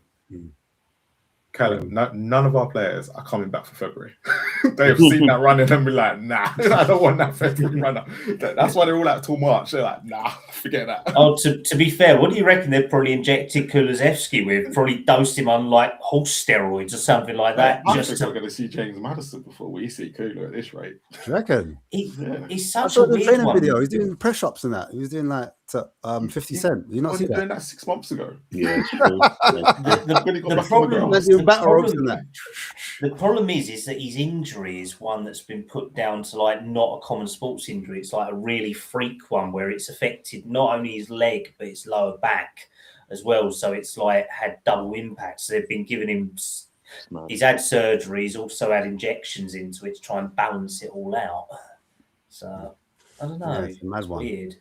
But I would have thought in my head, some of these players, because of their mentality, their eliteness, and they want to play at this top level, they'll be more up for coming against, Man United. I want to come back for Man United. I want to come back for Arsenal. I want to come back for those big games. Man City, because Kulusevski loves playing Man City, So I don't think he loves a goal against them, don't he? He does. It's like Richie against Liverpool. I mean, when are we playing Liverpool next? We might get Richie back for one game and then he'll die for the rest of the season. All right, here's a question. Here's a question I've got, because we haven't spoke about the protest, innit? And there's obviously, what's wrong? I'm really against change for Spurs. I'm really against. So, I was going to bring Billy T on, and that's what you hear. I was like, oh, slap. No, I'm proper with the club, to be honest. Based on all of my stuff that I hear and all that, I continue to back the club. So I'm quite moderate in my ways now, to be honest. Oh, is it? I've calmed down a lot. Oh, you missed the trick here, man. You should have had Billy here, man. What's going on? Mate, I can bring Callum on again. Don't worry about that, bro. And we had Oren. Oren's duck out without talking about change for Spurs, man. It's crazy. Jay's still here, though. Jay, you around? Is he still around? I swear he's still around. Yeah, his camera's off, but he's there. He's there, man. He can hear us, man. I know Jay can hear me, Anyway. I want to know, if we sign like a player on Friday, for example, and it's like a player that gets everyone excited, is that kind of like over for the protest? What do people think? They're still going to be. How are people feeling now about the protest? That's what I want to know. They're still going to be anti-ENIC, aren't they? Because they can't boo Levy now, so their whole mantra is ENIC out, change of ownership. What I don't realise is that they ain't going to sell up quickly a 2.5 to 4 billion pound business because of a couple of hundred people protesting on the high road. Realistically, it's a business. You don't just respond to a process or a process with a protest attached to it that is, it's all right. But if you're going to do it, you hamstring the club. 60,000 fans don't turn up to the game and you only have away fans there. After the Villa game, weren't people dropping off? Like, weren't people like walking out? It was empty seats. Are they not kind of protesting in their own way against the club? They're still getting the money. Still paid all their money for the tickets and the season tickets, haven't they? Yeah, but the discourse afterwards, in terms of like the food and drink, and people aren't staying longer at the stadiums, because that was the whole point of building the stadium. People stay afterwards, eat and drink, and does that money go down? Are they affected by that? Was it minuscule? Am I lying? Is it minuscule? I mean, to be fair, the money they get from match days is considerable, but then we know how much money they get from entertainment days. Beyonce, Lady Gaga, everything like that. They probably make more money off of NFL games from drinks, because we know all the fans come over from the States. So they spend a lot of money there. It's difficult because realistically, we do want to do stuff. And I appreciate where the protest is coming from, but they've got to make their mind up. Do they want ENIC out? Do they want the manager out? Yeah. There's a lot of flip-flopping. They want both. Yeah, but they're so split down the middle with all their members. They haven't got a true message, I don't see, from what I've seen. They want the manager gone and they want the board out, because they think that the board are just similar to like what's been going on before. We take too long and spending on real acquisitions. And this is before, obviously, Conor Gallagher came along. This is the messaging I was hearing, like, we weren't getting, like, we've got all this money, we're not backing the club. And then on top of it, with the club, it's just more of the same. So I haven't really read the messaging, so I'm more new to this kind of scenario. But why are they trying to get the manager out for? What, Frank? Yeah. Why is that part of the protest? Because they want a whole change all the way through. It's the whole change. He's a part of it. Obviously, the poor results start from Frank, isn't it? You know but the messaging's kind of lost, because a lot of people would sit there and say that it's the board's fault. Why are the managers not getting the results? Because, as you said earlier, so wait, you can't be Frank out and ENIC out. Is that no. But it's you shouldn't really try and, the manager shouldn't really have anything to do with what's going on. It should be two. But I think it's like I think you're right. I think it's primarily about Enoch, getting Enoch out, because you might as well go after the players. Frank's next. part of the problem. Frank's part of the problem, though, and the fact that they're keeping him there is making things worse because we're 14th at the moment. Yeah, but points aren't picking up. The last thing you really want to do is start hitting at the manager in a protest when, if the next one comes in, we start protesting against him as well, and then the managers you kind of got to leave them separate. I didn't realize it was the manager. Sorry, this is the first time. No, I'm not saying it is, but I'm look, to be fair, I thought it was part of the parcel, part of the problem. Do you understand? Because the manager's not getting the results, that's what's making people now look at the board because they're like, why is the manager? That bit I get, and that's why we're looking at the board going, hold on, this is another guy that's not getting results. We've had the last 4 not get results because it's not just because he was brought on to challenge on all fronts. Do you know what I'm trying to say? And obviously, that again, whose message was that? Yeah, it's an interesting one because I think you're right, Marlon, in that I think people need to figure out what exactly it is that they're targeting. Now, just to answer a question that was asked actually in relation to Frank, I actually do think he's been backed, if I'm honest. For us to leave a window in the summer to know that we had signed Kudus, Simmons, despite all the madness that happened with Eze and Gibbs White, and Koulibaly, that was a shock for me. I did not expect us to sign any, definitely not more than one player that has a good reputation to that extent, and now Conor Gallagher. So I actually think he has been backed. Funny enough, I think fans need to figure out what they're actually angry about at this stage, because it probably is about the poor run of results. To be honest, I'm not head say I'm an Enoch fan. Yeah. Of course, I know. Of course, I guess it's just a priority on like what actually is it. Because we've asked for, we wanted a different wage structure. It seems like Conor Gallagher's has picked us probably because of playing time and getting a higher wage. What wages is he going to be on? I've just rumours. I've seen like 150 plus. 150 plus gang. So that already changes. Hey, do you know what? For 150 plus, I'm not a Chelsea fan anymore. Yeah.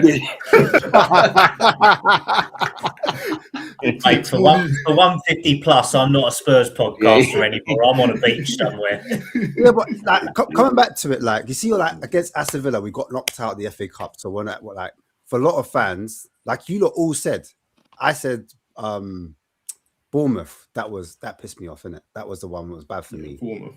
But for you lot, it was FA Cup because that was your hope. You like, hope that either you could get back into Europe and B, just lift the trophy. But in my head, I couldn't see us lifting a trophy, even if it's not your remit, because you might just want a good cup run. But in my head, I never saw us lifting a trophy under Frank in his first season off the back of what Ange just did. So that was clear out of my head. FA Cup, League Cup would be nice. Super Cup. I thought we were gonna. Super Cup was possible. Yeah. Super Cup. I think if Frank had won a Super Cup, he would have got more time from the fans, more buy-in.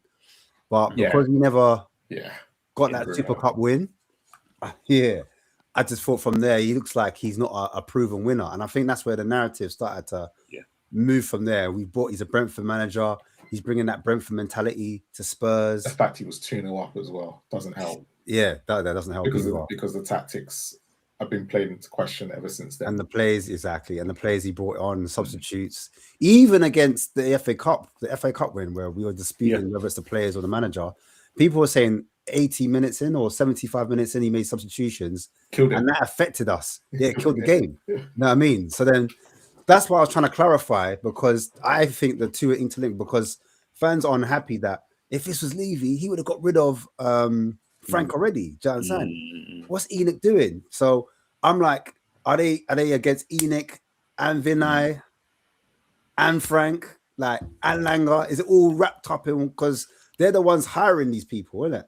Yeah. And so if people aren't happy, they need to get rid of them. Like, they need to get rid of Vinay, they need to get rid of Langer, and they need to get rid of Frank and just tear the whole thing down and bring in a new institute. Do you know what I'm saying? And if they're not going to do that, get rid of them. But I thought that change of Spurs was to kind of, in my head, the messaging for me was we want you to change. We want you to be different in the transfer market. We want you to spend more, increase the wage packet, get experienced players that are able to come into our starting 11.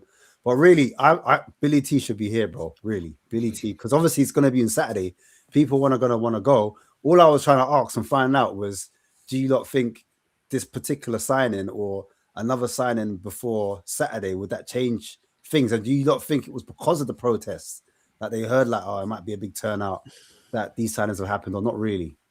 I mean, it's been floating about in the background for a while, these protests anyway. They started coming out a couple of weeks back. So I think they've always had it planned. And West Ham's probably the biggest home game so far. Obviously, if we're going on rivalry wise, I mean, realistically, we probably will have 2 signings by West Ham. We'll probably have Sousa and Gallagher registered in the squad for the weekend, and we'll probably see some stuff, because I think, when are we playing West Ham? Is it Saturday or Sunday? Saturday afternoon. Yeah, so we've got to have them registered. Yeah, so we've got to have them registered by 12 noon Friday. But I still think isn't Sousa going back to Santos for 6 months anyway? No, as far as I'm aware, no, he's going to come straight into the squad. I thought the only reason why they accepted was because they get him for another 6 months, and we're all right. So does that mean we need another left back then? If that's the rumor. By Marlon's reckoning we do, and by Orange reckoning he's been bought in as a left winger. So I mean, that's really reassuring, isn't it? Yeah, I heard he was going back for 6 months. He's not going to actually officially join us until.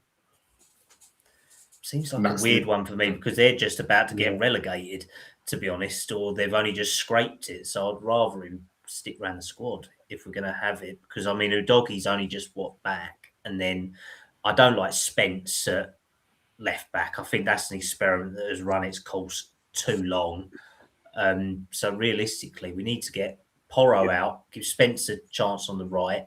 Sousa's got to go in as backup left back. Udogie's got to get minutes. So realistically, we're gonna see at least 2 new players in the squad at the weekend. They're probably direct replacements of our injuries. I don't know if we'll have Richarlison or Bergvall back, because we don't know. But I think even if we signed, I don't know, a Walton or a Diamande tomorrow, there'll probably still be people complaining. So you think we could get Diamande? You think that's the signing that would happen? Because they're saying like 75 mil. You reckon Spurs would smash their transfer record for a 19-year-old with like 1 year experience? We wanted to do it for Savinho with 2 years experience and 70 million in the summer. That's Prem though, isn't it? So isn't that different? Well, no, because remember, he only had half a year in the Prem. The rest of it was with Girona and all that as part of City Group. So, I mean, and he didn't even really have, like, the greatest first seasons. And, I mean, I'm glad we didn't get him now, because, I mean, look at him. He's been really, really poor. Even before that, he couldn't get in because Ryan Cherky's just been a freak of nature, to be honest. But I reckon Diamande could be an option. I mean, there are others, though, out there.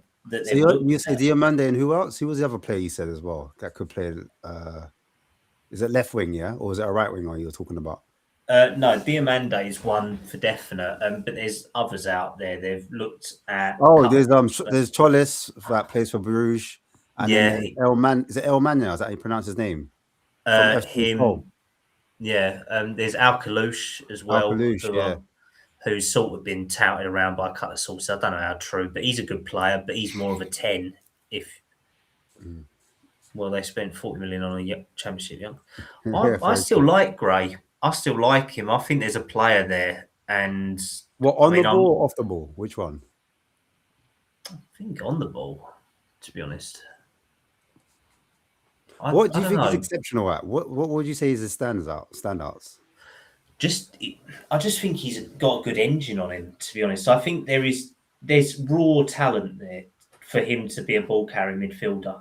That's the thing. I don't think he's going to be a 10, and I don't think he's going to be sort of a 6. But I think that he could definitely be an 8 as a ball carrier. So is he in competition with Conor Gallagher as well? Then?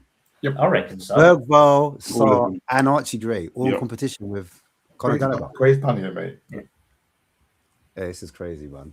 I don't know who's building the squad, but this is calamitous. And I think that's the reason why people are happy. Do you know what I mean? But yeah, yeah, you can't make this up. I was going to say something else. It's completely slipped my mind. Go on. Even if we got, though, like £100 million worth of signings, people will still be unhappy one way or another. There's always going to be players against the club. If we got, all right, this is it. If we got mashed up by West Ham, for example, at home, might do. We got beat by West Ham. I'd rather be playing them at the London Stadium right now. If West Ham defeat us, yeah, do you think there'll be more of a reason to protest then? Do you think it's more valid, Callum? There's merit to it. I mean, I can't say I'm happy with what I've seen on the pitch. I like the squad. I think that more can be gained from the squad, to be honest. I am not happy with what I've seen. How much more? Sorry, how much more? Because I think other managers could do it. We've had two who hasn't been able to do anything with it. So why do we think a third will come in and who could do something with it? Like, what type of manager could come and do something with this squad? I don't know. And when we say do something with the squad, I'm more talking about get us back into top 4. That's what I'm looking. That's the aim right now, because that's the only aim that we've got. Have we got a squad or a team that's good enough to be making top 4? Is my question. Is that to anyone? Because I don't think to anyone, yeah.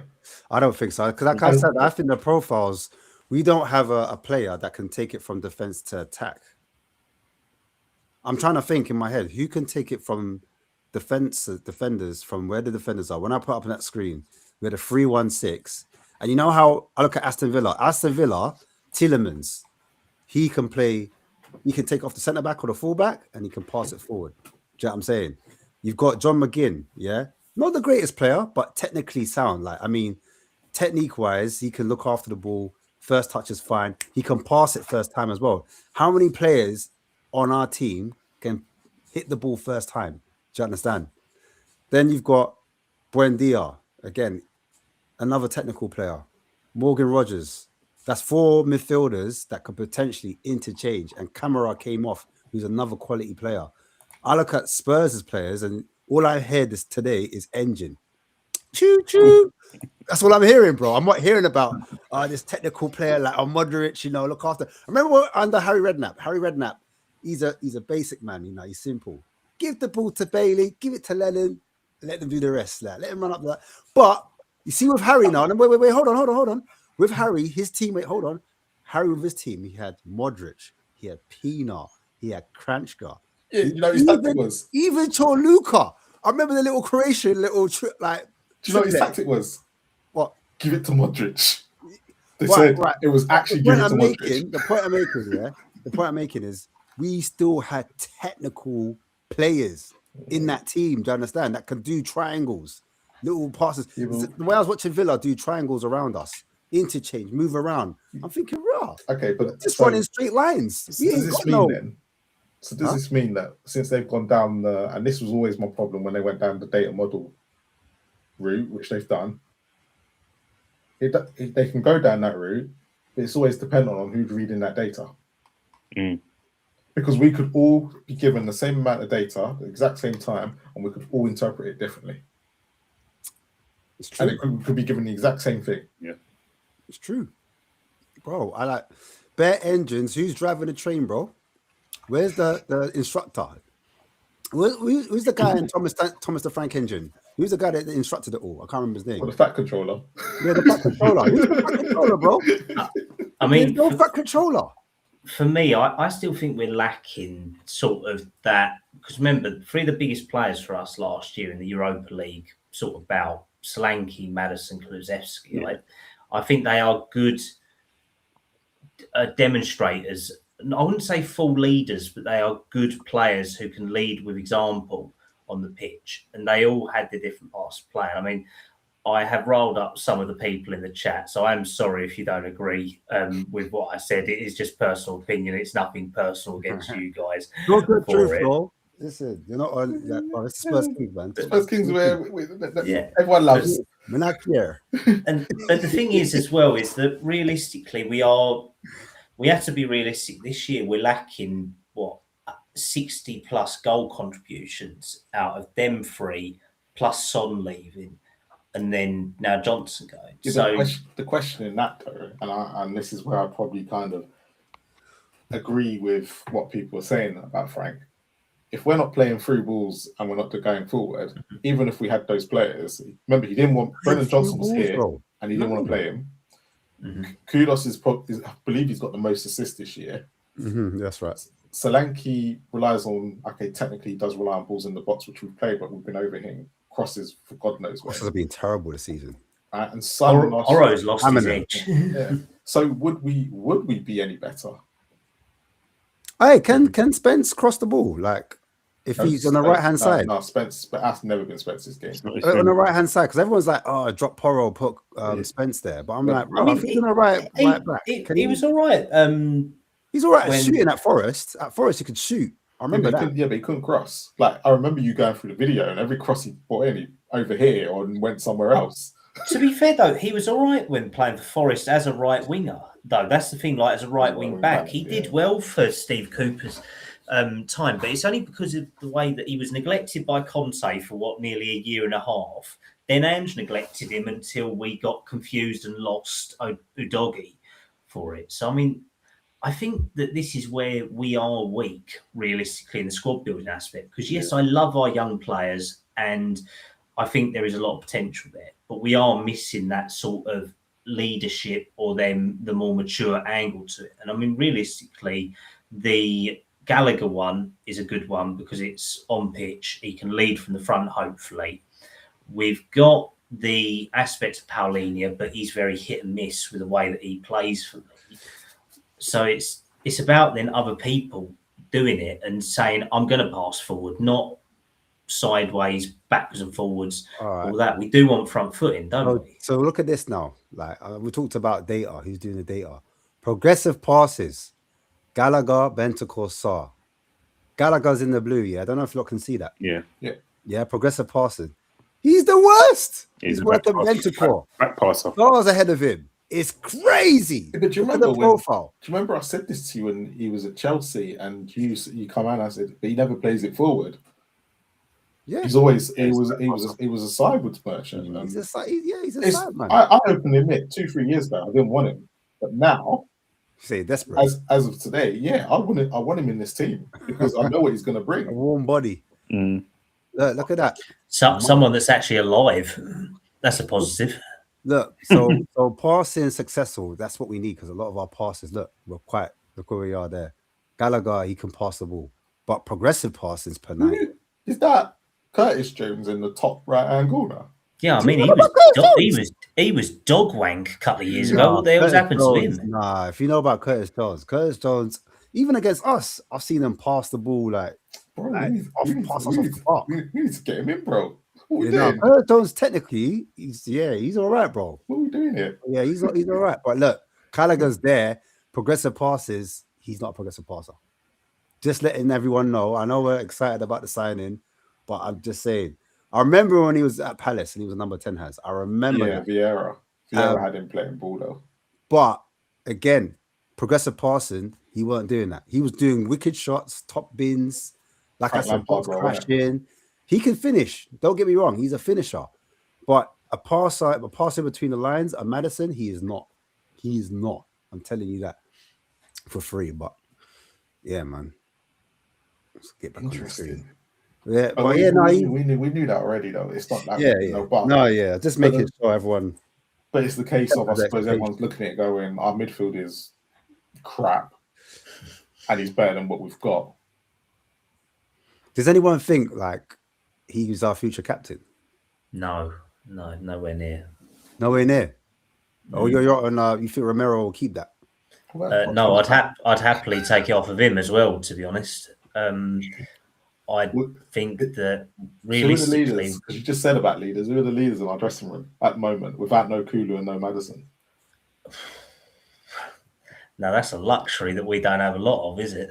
Maybe this is where our problem is. Do you think he walks into the dressing room and he takes hold of it? Like he gets hold of the dressing room, he starts talking, and he listens. Nah, because he's Mr. Chelsea, isn't he? No, but hey, Phil, you shared something in it with me. You shared like, let me see if I can find it. Yeah, share. You shared some of the fans, some of the players, Mickey Van der Ven, and I think it was. Vicario Van der Ven liked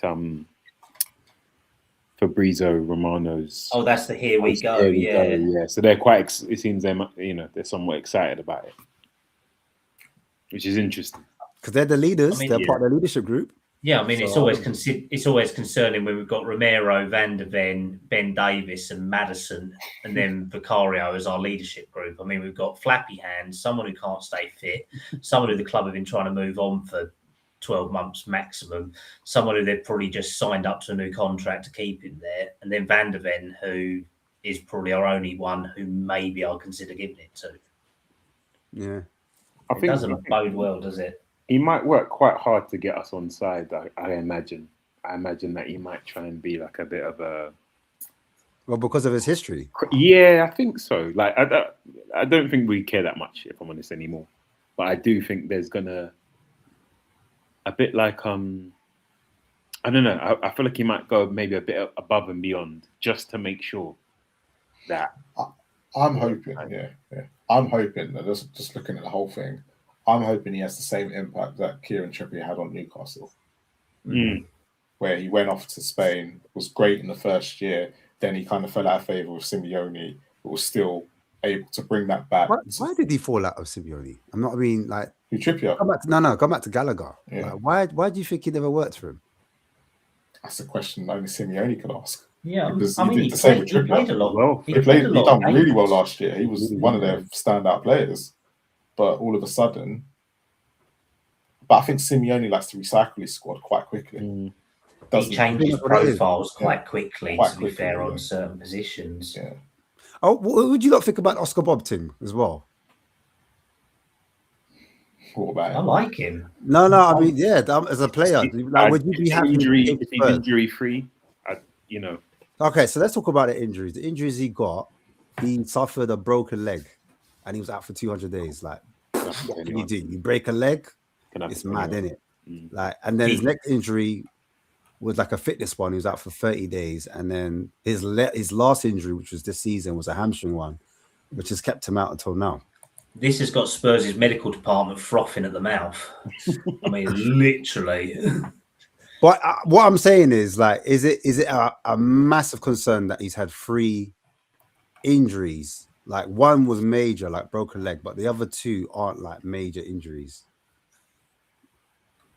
I mean, he hasn't looked the same player as I would say before the broken leg, to be honest. And I know from breaking my own leg playing sport that realistically, you never fully integrate yourself back completely unless you are top fit. And I don't think he's been the same player. I know he's had to compete with other better players at City around him now to get game time. But whenever I've seen him, it doesn't look like he's that same silky player, if you get what I mean. I'd say he's probably on the same sort of, maybe a little bit better than Tell or Odebear, but not much for me, to be honest, at this time.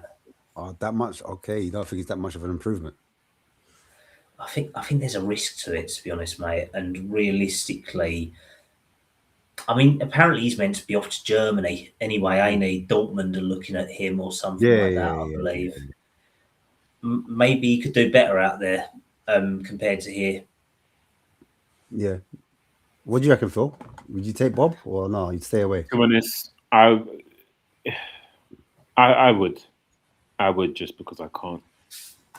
As much as I'm anticipating and hoping that we'll sign this mystery player, I also have no idea who it would be. And if Bob was on that list, I'd say yeah. Mm. Yeah. Oh yeah, Paratici, my man's gone with his new thing. He's got a new gal. He said, "Yeah, Spurs, you're dumped." He said, "I've got a new bird. I'm out, man. See you later." But apparently, the Man City guy, he's umming and ahhing. You know, the Man City guy we're meant to be getting. He's not sure yet. So That could be a potential. He's kind of a different profile of like a manager. He's more like the Scott Munn replacement as such. Not he would. Yeah, he's the director of operations for Spurs. If he's to come in, he's like director of operations. So he's going to oversee the women's team and the men's academy and all that type of. Yeah, he'd have like final sign off. He'd report directly into Vinay, whereas Paratici and Lang obviously work on similar levels, but Paratici first team and Lang for 21s, younger profiles and pathways. So then, all right. So the director of football, real quickly, we still need to find the senior DOF because Lang is meant to be the young boy, innit? But we might, cut ties with him because we want someone that's a bit more serious, got a bit more skin in the game to get players across the line. So it's going to be interesting right now. We're in the middle of a transitional period, in my opinion. There's a rebuild throughout the whole structure sort of thing. I mean, how many times we reshuffled the scouting department and the medical teams in the last 18 to 24 months? I mean, Gabbiadini's come and gone from scouting side. Paratici's been here twice. We've had Rob McKenzie come in from Villa. We've had Lee Fraser, João Ferreira. Do you rate Rob McKenzie? Do you rate him? I think he's a good job. Would you reckon he should go as well with Langer? I prefer when we had Andy Scolding, to be honest, who's now the loan manager. He was the ex-head coach. But I'm still an old fan of David Pleat or Ian Bloomfield, to be honest. I like Pleat. I think he had a way of actually scouting players that I thought was unique. So I'm still old school when it comes to that. I'm not all up with data analytics. I appreciate it, but I still prefer watching a player in person, to be honest. Don't they still do that? Don't they like look at the data and then go look at the player? Yeah, as well? they've got a mix. It's just their scouts are more spread out. I just like how he had such a unique eye for talent, didn't he? Like if you read his book, he says he found Madison all them years ago. He saw Dele Alli, all of these people. So basically, you're saying we're in the infantry of the whole rebuild, like if you want to call it a rebuild, but we're in the infantry of starting again. As a club, trying to find directors of football, trying to find, eventually in the summer, we're going to look for a new manager. So there's still things that are up in the air. So you're saying it's not fair to judge a club off the back of that. Is that what you're getting at? Because we're at a beginning stage, or? I mean, there is still people who are established. Like there's still people who are at the club who were there under Angie's time and all that. But we've obviously got new directors. We've got a new CEO. We've got different people running different departments. The structure has been changed up. So that's why I'm a little bit more patient than other people and all that. Okay. And like I said earlier, I'm not discrediting what people say because we've all been through the pain of how many trophies we've been here, seen it, done it, trying to get to, and we've had so many rebuilds. It's just that I feel a little bit more pragmatic than just throwing everything under the bus because one way or another, we're still going to support Spurs, aren't we? And back the manager one way or another. We're still going to support our team because we're not going to go and support them locked down the road who are roaming gypsies or literally blinking, go and support Millwall or something like that, are we? Realistically. I hear it, man. I hear it. Boy, I think that's it, really. You got anything else, Marlon? No, because the chat's just suddenly just disappeared on me on the right-hand side anyway. That's just frozen. I can see it going on YouTube, but I can't see it on our screen anymore. So apologies to everyone if I haven't brought nothing up in the last 20 minutes because it's just disappeared on me. Technical issues. Conor Gallagher's come in and he's hijacked our stream, man. Does anyone think Conor Gallagher could flop at Spurs? Last point. Has anyone got any doubts that he could just come and stink it up?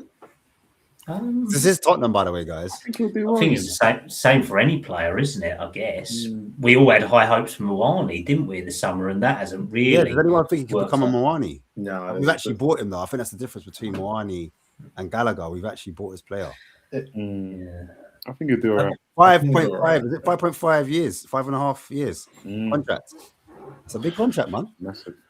Yeah, I don't think he'll flop, and I'd be one of them. If he doesn't do well here, just end up down back to Chelsea. You reckon? Yeah. How old is he? 25. 25. He's still young, isn't it? Yeah. We'll probably end up. We'll sell him to Palace for a higher value next summer. That's more likely. He's part of the exchange for Adam Morton. We got a good part. He could be coming into his prime in Spurs, you know. Does anyone think he can replace Maddison? Obviously, he's different profile, but in terms of like, I don't know. You know, like the fans love Maddison. Well, this is why I think he's going to work really hard to kind of get the crowd on side. I think we haven't had an English player, since Dennis Madders for a while. That's kind of like feeling at the heart of the club. So I think. I'm like Phil. I mean, Madders is a weird one because when we look at it, a lot of the other players who are like came in Frank's first window, or not Frank's first window, Angie's first window, have all signed new contracts, haven't they? Madders is coming up to the last 2 years of his contract. I think he's got about 18 months left on it, and the injuries have started racking up. So I do wonder whether Madders leaves on a free at the end of his current deal. To be honest, signs of Coventry. So, you reckon Maddison could be phased out? Yeah, is that what we're saying? I think it's more for personal opinion. Personally, I think I could see it more just because of injuries. I don't know whether he's going to come back from this one, the same player. Yeah. Is it? This is a big one, and of his age, and he's been known to have injuries every season he's been at Spurs, and this is the longest one he's had. Like we've missed him for a chunk of the season for every year. You don't think there's a way that he comes and reinvents himself because he's an older player now and he kind of plays a little bit. But how can you rely on? Everyone speaks about we need consistent players, and then you got a man that's going to take 2-3 months out of the season every year. We can't rely on players like that. You don't remember Modric's and Bowles taking 3 months out of the season. That's a good point, man. And that's the problem. We've got Maddison. Maddison's our key player. He's so key, and we can't rely on him.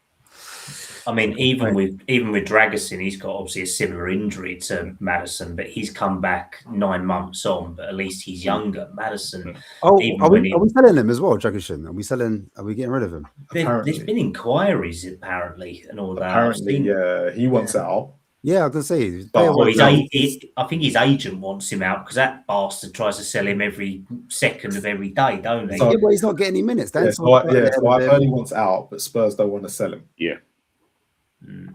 We'd rather have 4 centre-back. Would you not sell him, though? Would you sell Dragusin? If we could get a left centre-back, then probably, yeah. Yeah. I would probably have Dragusin in front of Danzo, I'll be honest. Would you? Yeah. Oh, interesting. Only reason I'd have Danzo, he counts as homegrown.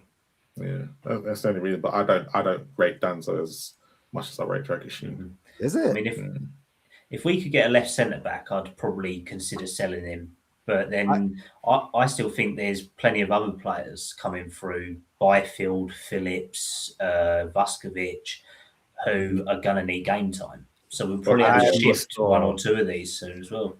Listen, I'm one of those people. I'm going to call myself a Thomas here. I have to see it to believe it with the youngsters. I'll be real, because so far the track record for youngsters, I think Vuskovic. I think he could be a very, very decent player, and I think Vuskovic, right. Yeah, I think he needs the right coach at Spurs. To make it work, but the rest of them. Don't know. Dragusin, I'm not convinced by him only because I don't think technically on the ball he's like that kind of ball playing centre back that a possession based team. For me, from what I've seen anyway, him and Danso are very similar. Huh? For me, him and Danso are just very similar. They are very similar, and that's the problem. But from what I've seen from both of them over this last year or so, everyone's younger. Okay, and that period before Dragusin got injured, he wasn't great. I'm not saying he was great, but if you had told me to pick a backup to be from Romero and thing, you'd say Dragusin. I'd probably pick Dragusin. I need to see more of him. That's what it is with Dragusin. Yeah, for the bits I saw of him, I just thought on the ball he's a bit slow as well to turn. I just keep remembering. Do you remember Ndai? Ndai just ran at him, running ragged. But I don't want to see Dragusin with a grey. That's the big thing. I want to see Dragusin with a proper defender. It didn't help playing Dragusin, who is one of the least mobile centre backs in a high line press, sitting on the halfway line and expecting him to track back 40 yards. I want to see that first before I make my decision. I've seen enough of Danso, and I don't care which one because none of them should be starting for Tottenham. But at this present moment, would you guys play Romero? Would you guys continue playing Romero though? Because I have so many questions over him. I would. I just don't think we have better. True. And that's the biggest issue. I think what I watched from Dancer on Saturday, I was well, like, I can see why he's never going to make it at the top club. Well, here's a funny one as well. Here's a funny one for you guys as well. Eric Dyer's been offered to West Ham as well. Yeah, I saw that. I was going to share that. Yeah. That's a joke. That is a joke. Apparently, Nuno remembers him from his time at Spurs. Oh God! Right, we're linked with lastly Alex Garcia and Hayden Hackney. That's the rumor. I've seen that circulating tonight and all that. I mean, you got two different profiles there. You've got both ends of the spectrum. You've either got an older, experienced player from Leverkusen, or you've got a younger player at 23 from Middlesbrough. One's never been out of the Championship, and one's never left Germany, or hasn't left Germany in a long time. Hayden Hackney is. Yeah, Hackney and Gallagher. Mate, I can't believe we spent less on Gallagher than we did for Gray. Still just baffling. And Johnson. The Johnson money basically paid for Gallagher. Yeah. That's what happened. It's literally a swap. Yeah, I mean, it kind of balances out for what I think we owe them in terms of, what's it called?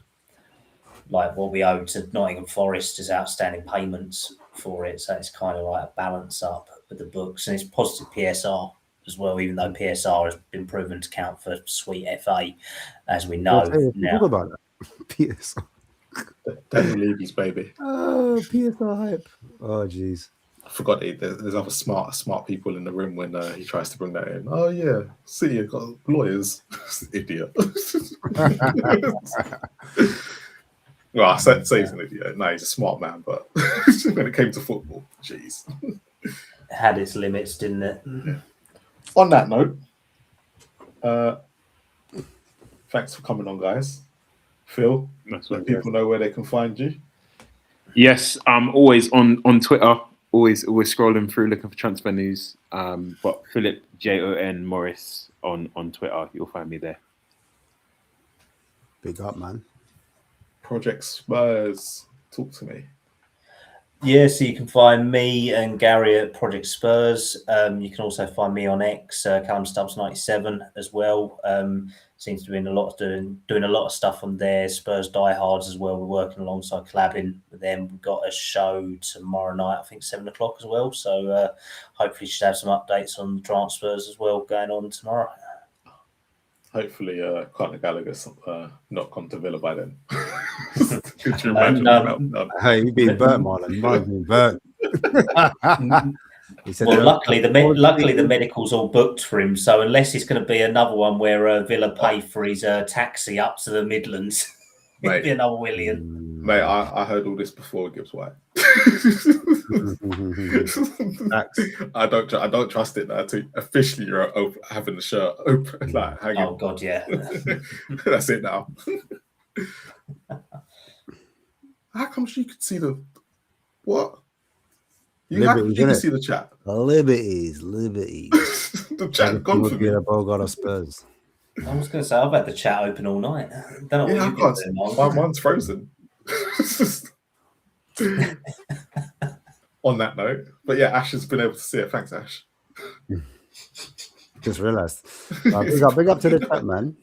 I see you. No, big up to the chat. Big up to Spurs 5 as well for the raid earlier. Man, big up to everyone that's been here for the whole show. You've been diamonds as always. Always. Brilliant. You're back Wednesday, innit, Ash? Yeah, Rivals will be on Wednesday. Be chopping it up with the lads. Arsenal, Chelsea. You might try to get a Chelsea lad in. So, you're after the semi-final, innit? So yeah. It'll be interesting if I hope Arsenal lose. Yeah, see what Newcastle is saying as per usual. But yeah, listen, Rivals are coming in. Make sure you guys tune in. Make sure you're liking this particular channel so it helps us to get seen. It really does help us as a channel to get out there. And I'm going to be on Spurs 5, man. Are we on Spurs 5? Is that the name of it? Spurs 5? Yeah, Spurs 5. You on Thursday? Yeah. Thursday, I'm going to be in them. Spurs. Well, make sure you promote Spurs Kings, yeah. Yeah. I get some energy in. Maybe I'll be on Project Spurs as well soon. You never know, mate. You know what I mean? Always welcome, mate. Always welcome. Hey. Me and Phil might just turn up, man. Do you know what? I always take the piss, but Ash does more shows than I do. Big up, man. But yeah, man. Big up, Marlon, as always. Doing a good job. But yeah. Big up to those who go into the protest as well. Yeah. You might see me down there. Yeah. I might pull up. See how I feel, you know? Enoch out, Thomas Frank. Keep that separate. You're not in. To be fair, you know what it is? I just quickly on Vinay, yeah? Got him. You know what it is on Vinay? I don't get how we've all... This is how bad we want to leave out, that we just let this Arsenal guy just walk into us, into our little club, right? Or a big club, whatever you want to call it, and literally just be running the show like he was that great at Arsenal. Yeah, most of the best stuff happened since he's left. It's mad, you know. I ask Arsenal fans, yeah, you know Vinay? Who? Huh? What you mean? Like, no, I'm Vinay, Indian guy. Who? What? Oh, you don't even know who he is. Mate, Amazon documentary. I think that's why I watched it. I don't care. I watched it because I wanted to see what the club was like. I didn't like Vinay in it. No, I hear it still. I remember I didn't like him in it, and yeah, he's pulling up at our club, but it is what it is. Let's see what he can do, because he's the one who says we should be competing on all fronts, and then the only player he's given him in 13 days is Conor Gallagher. Oops, I didn't know about this. Sorry, guys. Don't tell no one. Don't tell no one. Our secret. Yeah, man. Big up, though. Big up. But as always, to everybody that's been here, I love. Make sure you like, subscribe, and comment. And as always, come on, you Spurs. Don't know.